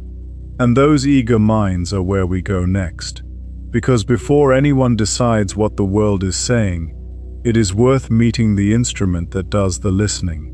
Let the day end a few miles up the lake, where Jung built with his own hands a retreat quite unlike the Kusnacht house, a rough stone tower at Bollingen, with no electric light and no telephone. He spent long weeks there in his last decades, chopping wood, cooking over the fire, carving inscriptions into stone, an old man, in an apron down by the water. It is evening there now. The lake has turned the color of pewter. A late sail is making for home, and inside the tower, a fire moves its light across walls. The old doctor laid himself. He is not solving anything tonight. He is only tending the fire. Sit with him while it settles. Let your breathing fall in with the lakes, which touches the shore, and withdraws, and touches it again, in no particular hurry to mean anything at all. When you are ready, we turn from the message to the listener. The newest chapter of our story belongs to laboratories rather than temples, and it asks the humblest question of the whole night. What if the sender we have been seeking, all these thousands of years, has been sitting just behind our own eyes? Somewhere in your home tonight, there is almost certainly a face that is not a face. A plug socket wearing an expression of mild surprise, a tap with a hopeful nose, the front of a parked car outside, looking either friendly or slightly offended. You have seen the man in the moon, and faces in clouds, in wood grain, in the scorch marks on toast. Psychologists call the tendency pareidolia, and its wider cousin, the habit of finding connections in unconnected things, apophenia. The interesting question is not whether we do this, because everyone does. The interesting question is why the machinery runs so warm. A popular account among evolutionary psychologists goes like this, and though it is difficult to test, it has a persuasive shape. Picture an ancestor on the grasslands hearing a rustle. Two mistakes are possible. Treating wind as a lion costs a few heartbeats of wasted alarm. Treating a lion as wind costs everything. So natural selection, the argument runs, tuned our detectors generously, keeping false alarms cheap and misses rare, and we descend, every one of us, from the ones who turn to look. In the caves at the start of the night we met the oldest evidence of that inheritance. Hunters reading tracks and stars and seasons. Reading was never optional for our species.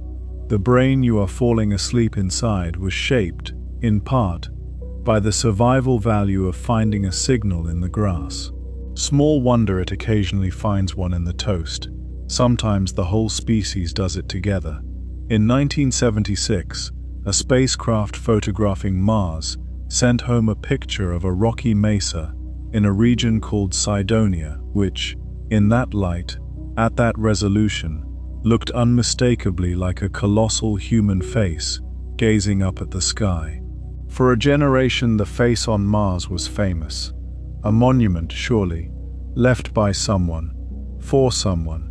Then better cameras returned in later decades and photographed the same hill in sharp detail, and the face dissolved into what it had always been, an ordinary weathered mesa laid with shadows. No one had been foolish. Everyone had been human. Shown a smudge, the mind completes a face, because completing faces is one of the things it is for. A region of your own brain appears to be specialized for precisely that work, which is why 2 dots and a line are enough, and why, in 2004, a 10-year-old grilled cheese sandwich said to bear a sacred face sold at auction for $28,000. The meaning detector misfires in behavior too, and the tidiest demonstration ever staged involved pigeons. In 1948, the psychologist B.F. Skinner placed hungry pigeons in cages fitted with a food tray that opened briefly at fixed intervals. No matter what the birds did, nothing a pigeon did had the slightest effect on the food. And yet, within minutes, the birds invented rituals. One turned anti-clockwise circles between meals. Another swung its head like a slow pendulum. A third solemnly bowed. Each had repeated whatever it happened to be doing when the tray first opened, and the accidental reward welded the habit in place. Skinner, not a man given to poetry, titled his paper "Superstition in the Pigeon." Before we smile too broadly, we might glance at our own lucky socks, our unwashed tournament shirts, our salt thrown over shoulders. The gambler blowing on dice is running the same ancient software as the bowing pigeon, and so, on our weaker days, are the rest of us. Then there is the sheer arithmetic of being alive, and here the skeptics of the last chapter lay out their full case. The Cambridge mathematician John Littlewood once calculated, more or less with a straight face, that an ordinary person should expect a miracle about once a month. His reasoning was simple.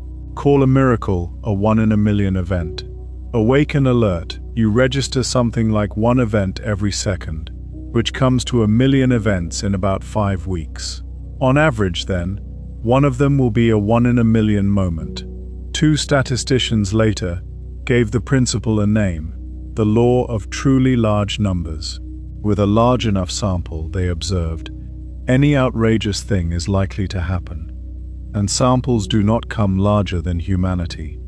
8 billion people, each thinking thousands of thoughts a day, each crossing paths with hundreds of others. Aristotle's marketplace, multiplied past all imagining. Somewhere today, purely by the mathematics, someone thought of a school friend they had not seen in 30 years, moments before that school friend telephoned, and it would be strange, statistically, if nobody had. Gather just 23 people in a room, and it is better than even odds that 2 of them share a birthday. Almost no one believes that figure on first hearing, because we are built to feel how special each match is, and not to count the thousands of quiet pairings that never match at all. And now we can settle a debt from the very beginning of the night. Hours ago, we imagined you learning an unusual word on a Tuesday and meeting it 3 times by Friday. Psychologists know that experience well and call it the frequency illusion. The word did not become more common. Your attention did. Learning it raised a flag, and from then on, a mind that skims past 10,000 words a day promoted that one to the front of the queue, while forgetting, completely, all the days on which it never appeared. Attention plus selective memory can manufacture a haunting out of anything, entirely honestly, with no one deceiving and no one deceived. One last experiment, because it reaches all the way back to the astrologers. In 1948, a psychology teacher named Bertram Forer gave his students a personality test, then handed each of them a written sketch of their own character, marked personal and individual. "You have a strong need for others to like you," the sketches said, in effect. "You are independent-minded, yet at times uncertain inside. You have capacities you have never quite turned to your advantage." The students rated their private portraits as astonishingly accurate. Every sketch, of course, was identical, and Forer had assembled it largely from a newsstand astrology book. The lesson is not that people are gullible. The lesson is that statements shaped like meaning, addressed to us by name, fit us the way mirrors do, because we lean in and complete them. If this video found you, says the title of tonight's documentary, it is for a reason. It found everyone who is listening tonight, and it meant each of them. So the skeptic's case is complete, and it is formidable. A detector tuned warm, a memory that keeps the hits, arithmetic that guarantees marvels, and a heart that completes whatever is addressed to it. Case closed, surely. And yet, those drawn to Jung offer a reply worth hearing on the way out. Explaining the receiver, they say, is not the same as proving there are no broadcasts. A radio's wiring accounts for how it picks up voices. It does not tell you whether anyone is speaking. Skeptics answer that a hiss can sound like voices too. And there, honestly, the argument rests to this day. What no one disputes is this: the same machinery that finds a face in a plug socket, drew the constellations, heard music in wind and birdsong, found laws in falling apples, and cures in the patterns of disease. Pattern hunger is not a flaw in the human instrument. It is the instrument. Every image you have built behind your closed eyes tonight was made by it. Lie back then, on a warm hillside in your imagination, on a slow afternoon with nowhere at all to be, and give the old machinery its favorite harmless game. Clouds. Let one become a ship, and sail it until it thins into nothing. Let another be a whale, then a mountain range, then a sleeping dog that stretches and comes apart. No cloud minds being misread. They assemble and dissolve at their own pace, and every meaning you lend them is returned with interest and without obligation. Notice how kind it feels, meaning with nothing at stake. Let your thoughts loosen the same way, forming, drifting, letting go, while the afternoon leans slowly towards evening. There is one theater, though, where the pattern maker does not merely watch, but writes, directs, and performs. Every single night, usually to an audience of one. You are on your way there now. It is called dreaming, and science has spent recent decades quietly rewriting what it believes dreams are for. Tonight, if it is like most nights, you will become the author of several stories, believe every one of them completely while it lasts, and forget nearly all of them by morning.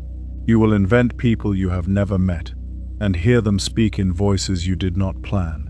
You will walk through rooms that do not exist, in a body that may not be your own, and accept the impossible without a flicker of surprise. And you will do all of this in a brain that a sleep scientist could watch, from the outside, blazing with activity. For most of human history, dreams were understood as arrivals, messages crossing a border from somewhere else, as Egypt believed in its temples of sleep. In the last 70 years, science has proposed something at first less romantic, and the closer you look, perhaps stranger still. The theater, the players, the script, and the astonished audience are all being generated in the quiet dark behind your own forehead. The modern study of sleep has a birthday, and it is more recent than most people expect. In 1953, in a laboratory at the University of Chicago, a graduate student named Eugene Aserinsky was watching his young son sleep with electrodes taped gently near his eyes. Deep into the night, the pens on his recording drum suddenly flew into violent motion, as though the boy were wide awake and looking about, though he lay in the deepest stillness of sleep. Aserinsky and his supervisor Nathaniel Kleitman had found what we now call REM sleep, rapid eye movement, and when they woke sleepers during those storms of the pens, the sleepers almost always reported vivid dreams. Here at last was a doorway into the dreaming brain that did not depend on anyone's morning memory. Sleep, it turned out, was not the flat darkness everyone had assumed. It had architecture and rhythms and weather. Every night, you descend through stages into deep, slow-wave sleep, then climb back towards the surface into REM, several times over, in cycles of about 90 minutes, so that the night is built like a piece of music, with movements of its own. What then are the dreams for? Here the honest answer is that science offers several accounts and has not crowned a winner, which is itself a restful thing to know. Nobody is going to settle it before you fall asleep, so you may listen as you would to rain.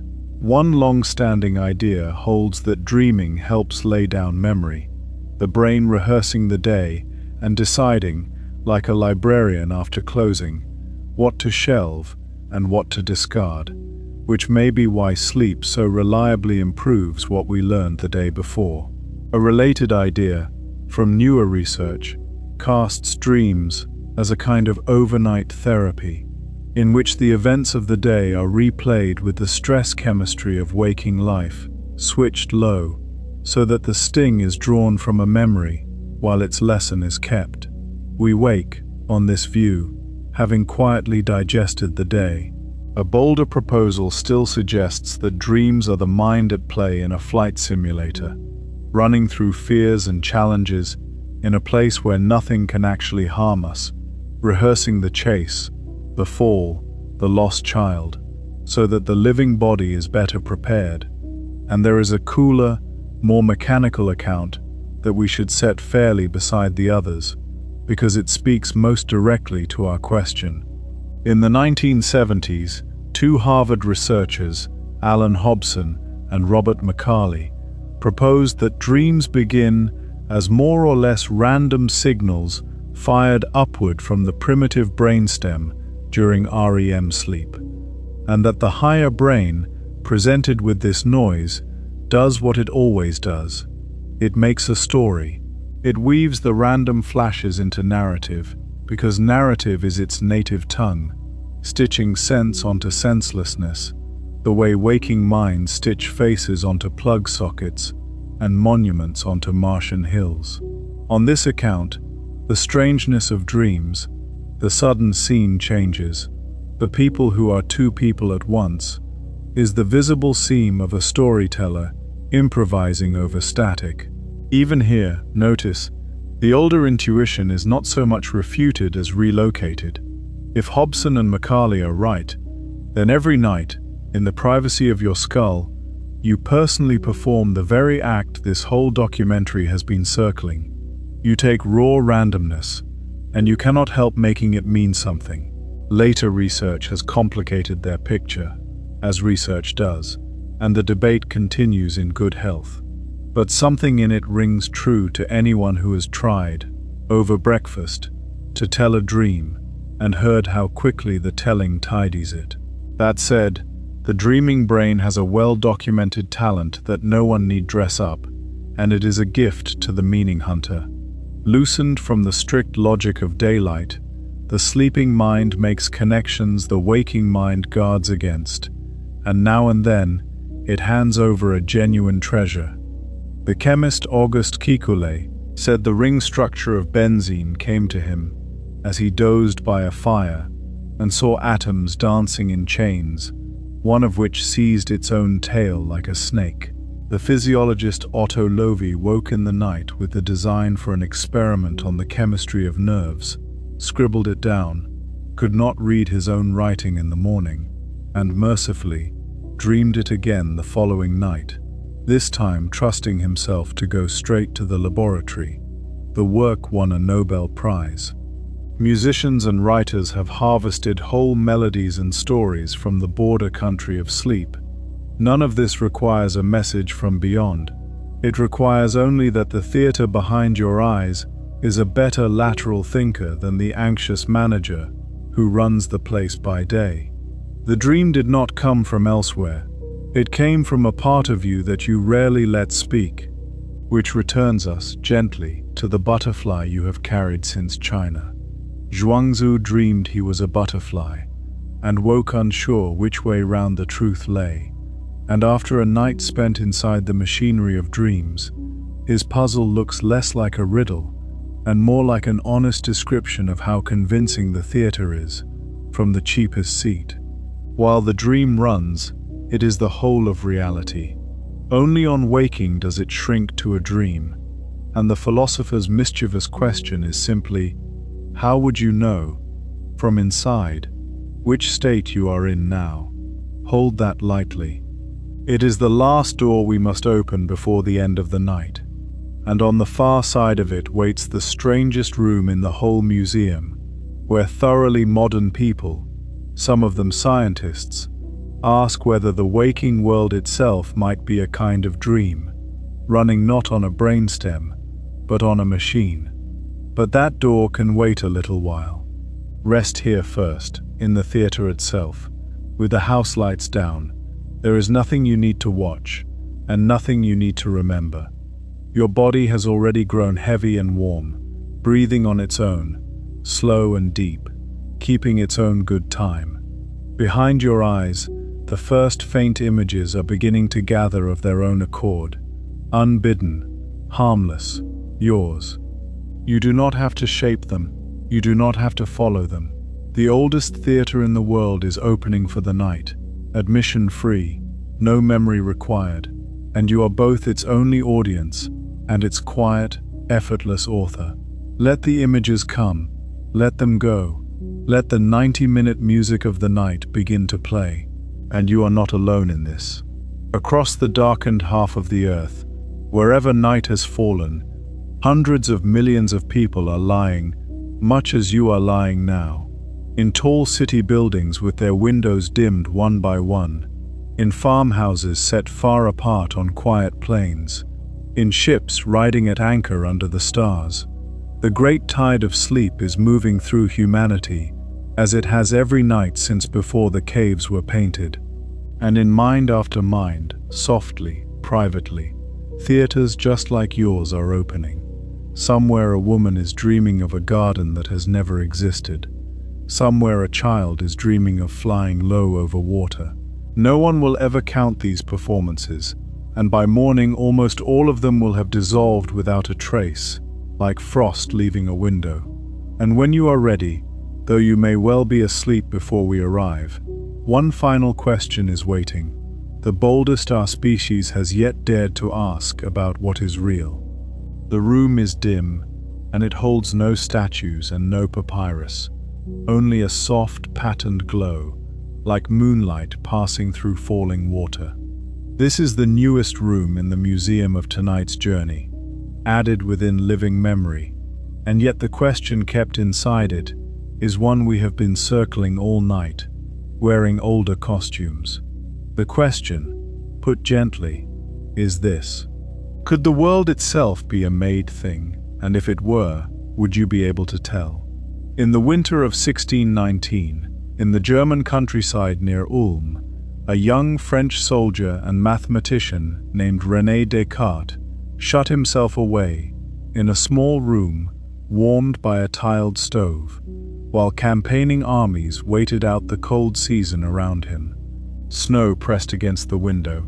He had nothing to do by his own account, but sit with his thoughts, and in that stove-heated stillness, he followed them somewhere very few people had dared to go. He asked how much of what he believed could survive the harshest possible doubt.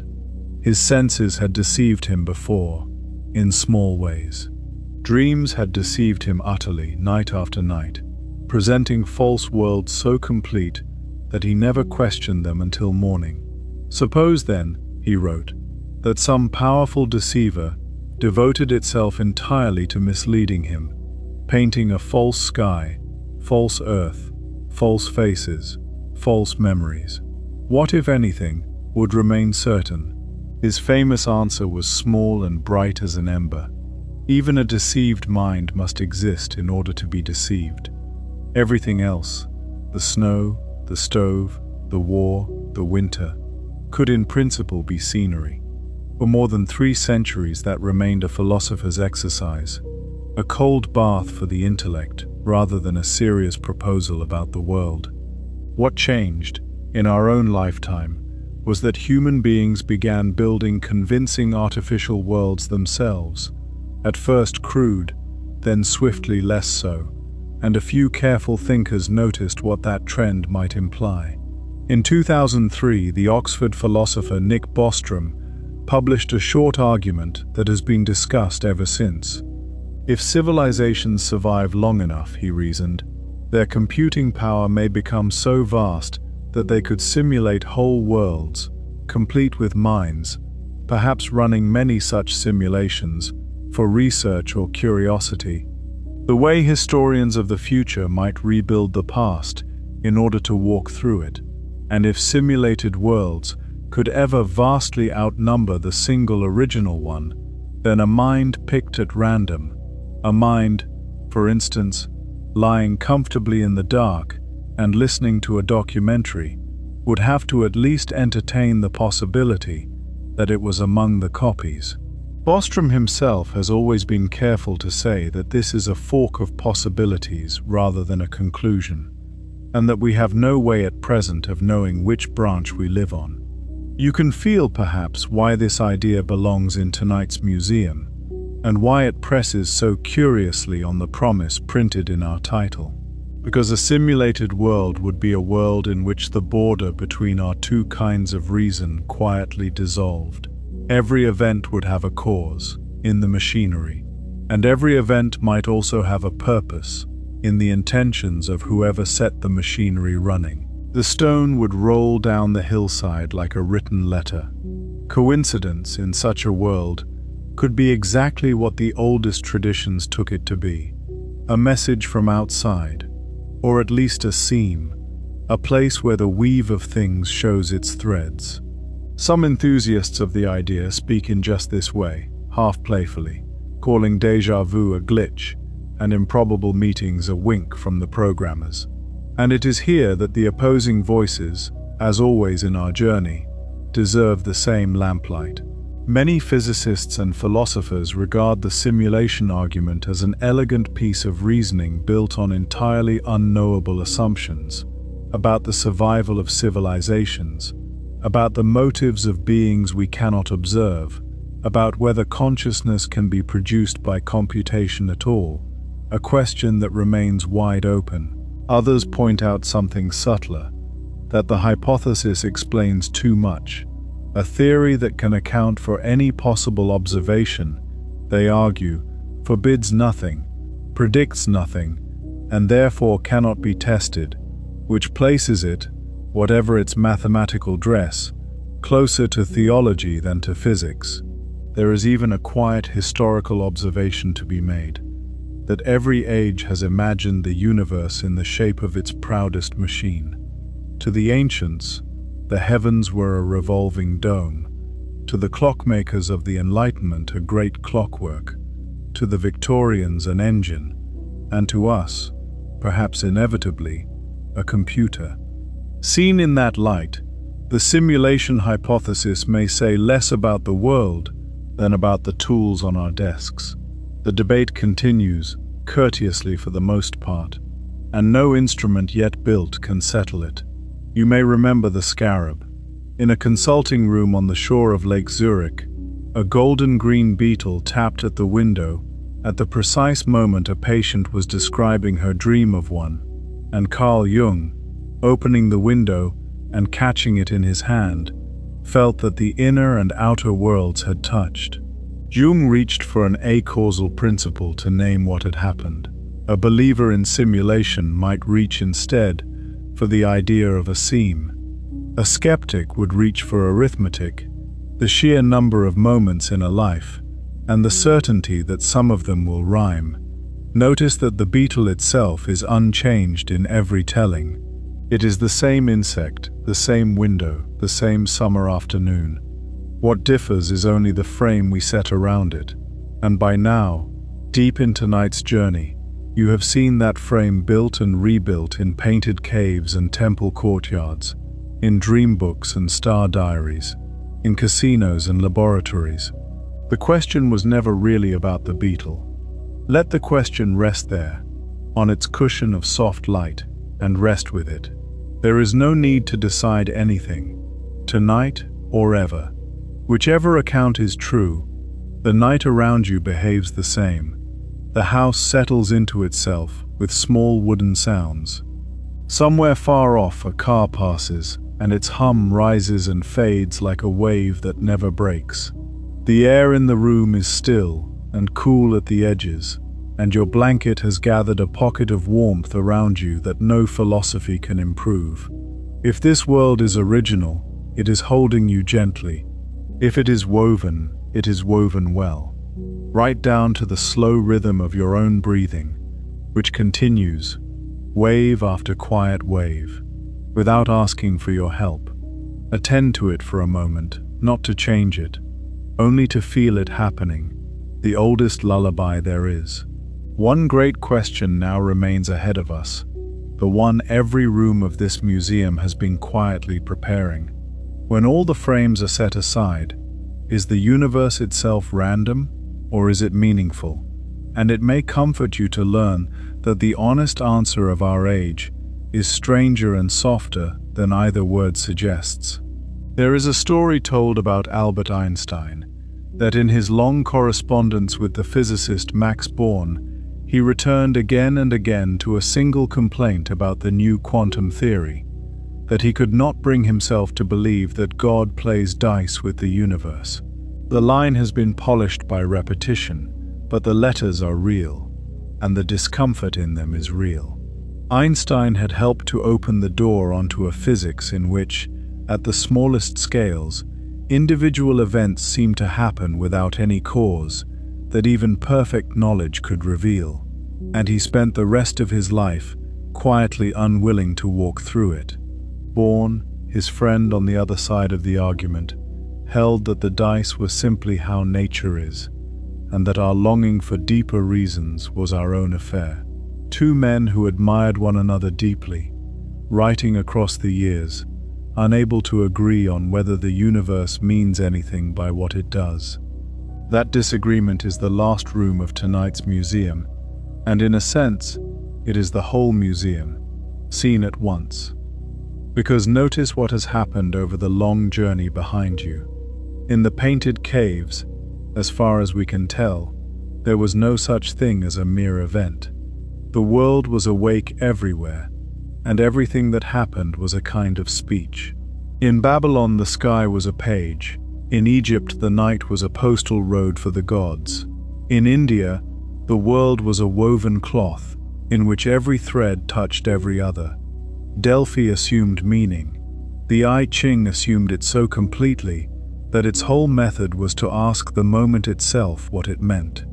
Then, slowly, in Greek philosophy, and swiftly, after the gaming tables of Paris taught chance to keep accounts, the other answer gathered strength, that the universe simply proceeds, blind and magnificent, and that meaning is something minds bring to it, the way a reader brings tears to ink that itself feels nothing.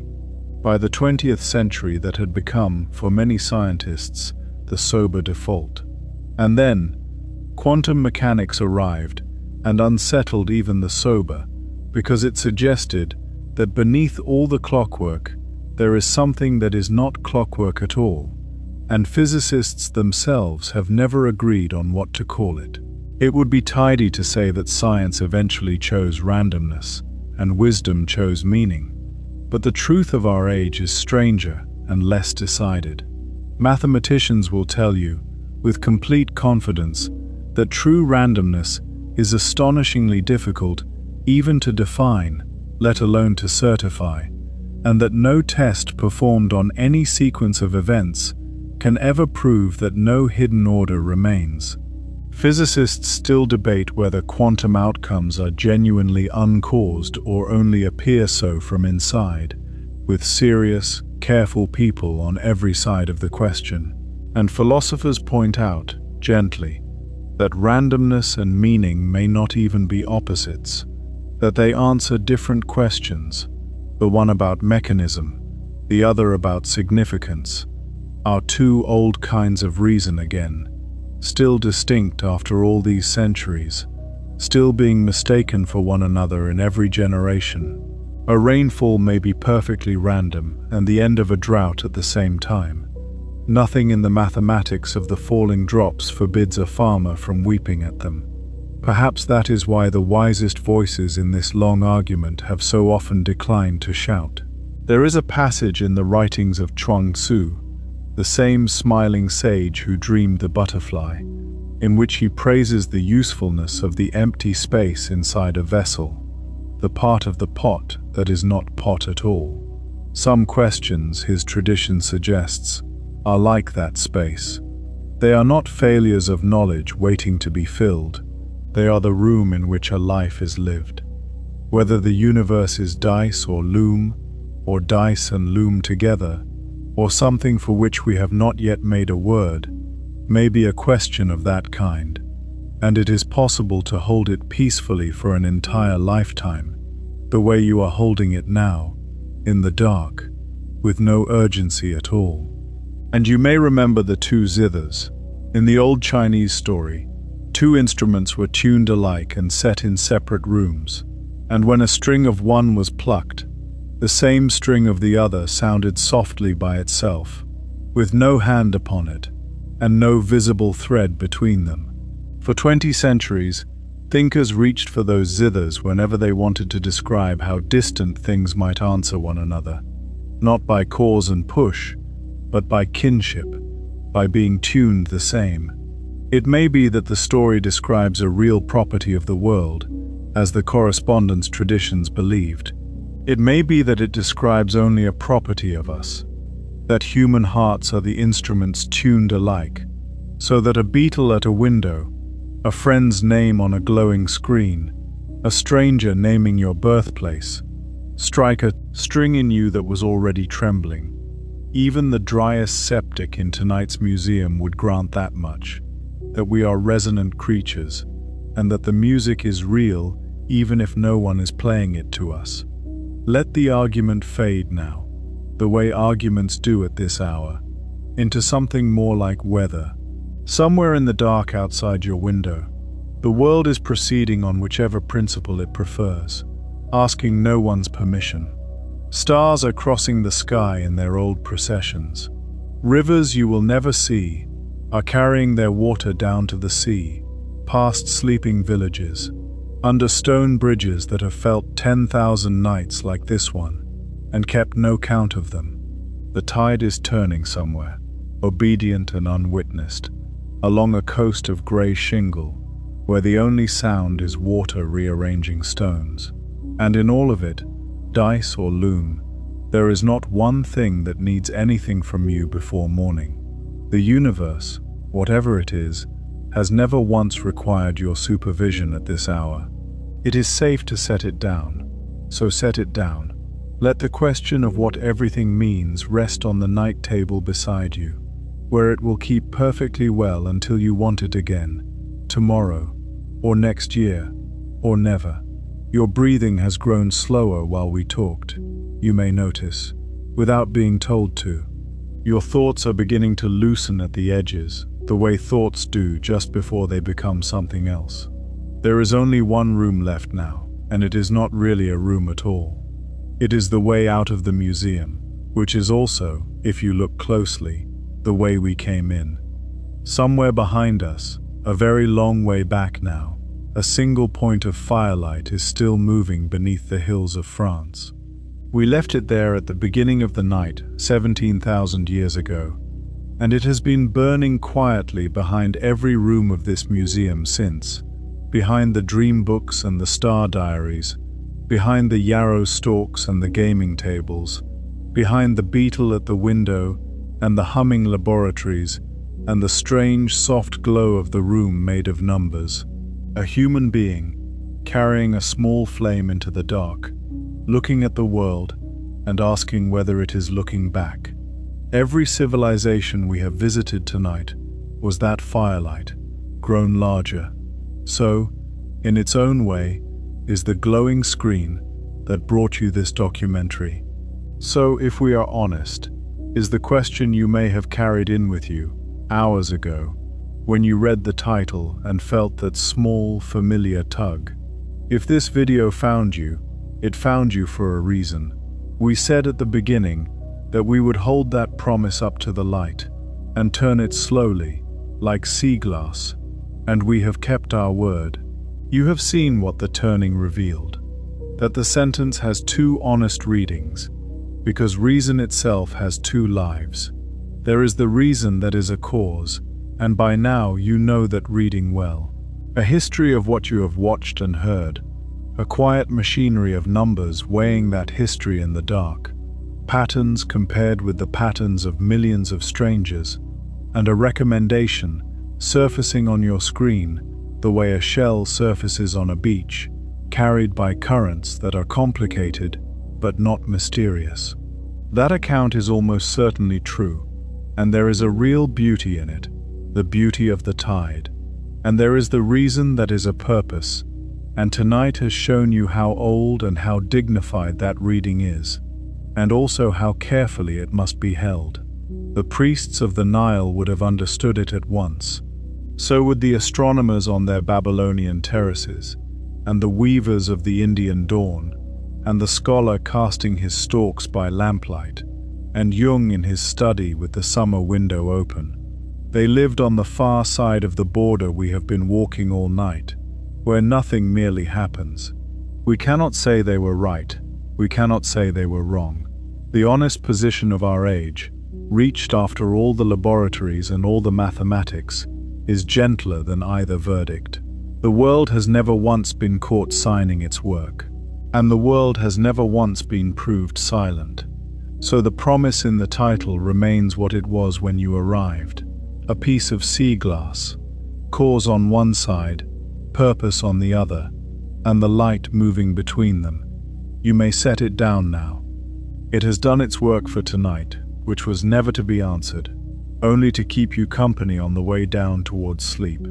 And if you are still here, still faintly listening, as the museum begins to close around you, let the closing be slow. The lamps are going down in the long galleries. In the room of the painted caves, the aurochs and the horses are returning to the dark they have kept for 17,000 years, patient as stone. The dream books of Egypt are folding shut, papyrus whispering against papyrus. The clay stars of Babylon are cooling on their shelves. Somewhere the yarrow stalks lie still on the polished wood, holding whichever answer they last gave.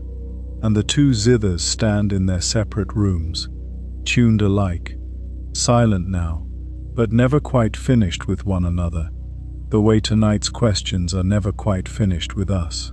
The beetle has flown back out of the window into the summer on the lake. The butterfly, or the sage, is dreaming again, and no longer minds which. You are lying in the dark at the end of all of that, breathing slowly, and here is the last image of the night, the one we promised at the very beginning without telling you. Do you remember the lights coming on across a darkened map, all those listeners in their cities and villages, writing to say where they were and what hour it was there. Picture that map once more, but from very high up and very late. The messages have all been written now. One by one, the lights are going out. Not sadly, the way lamps go out in windows when the people inside are safe. And as they dim, they seem to rise, the way distant lights do when you are falling asleep, until the map of listeners becomes indistinguishable from a sky. And every one of you is a star in somebody else's night, part of a constellation no one planned, and no one can quite deny, the way no one can quite deny a shape once it has been seen. That is what this community is, at this hour. Chance, arranged into a figure, dice, and a loom. Thank you truly for spending these hours with Sleep into Power. If sleep has not quite taken you, and you would like to leave a light on our map, tell us in the comments where you are listening from, and what time it is there, and what mystery you would like us to walk through next, on some other night, like this one. We read them all, in the morning, when you are resting. There is nothing more to follow, nothing to remember. If you drifted, you missed nothing that will not wait for you. The firelight has reached the mouth of the cave now, and the person carrying it has stepped out under the open sky, where the real stars are burning in their old, unhurried figures, saying whatever they say. Whether this video found you by cause, or found you for a purpose, it found you, and now it has done the kindest thing anything can do for anyone at this hour. It is letting you go. Good night.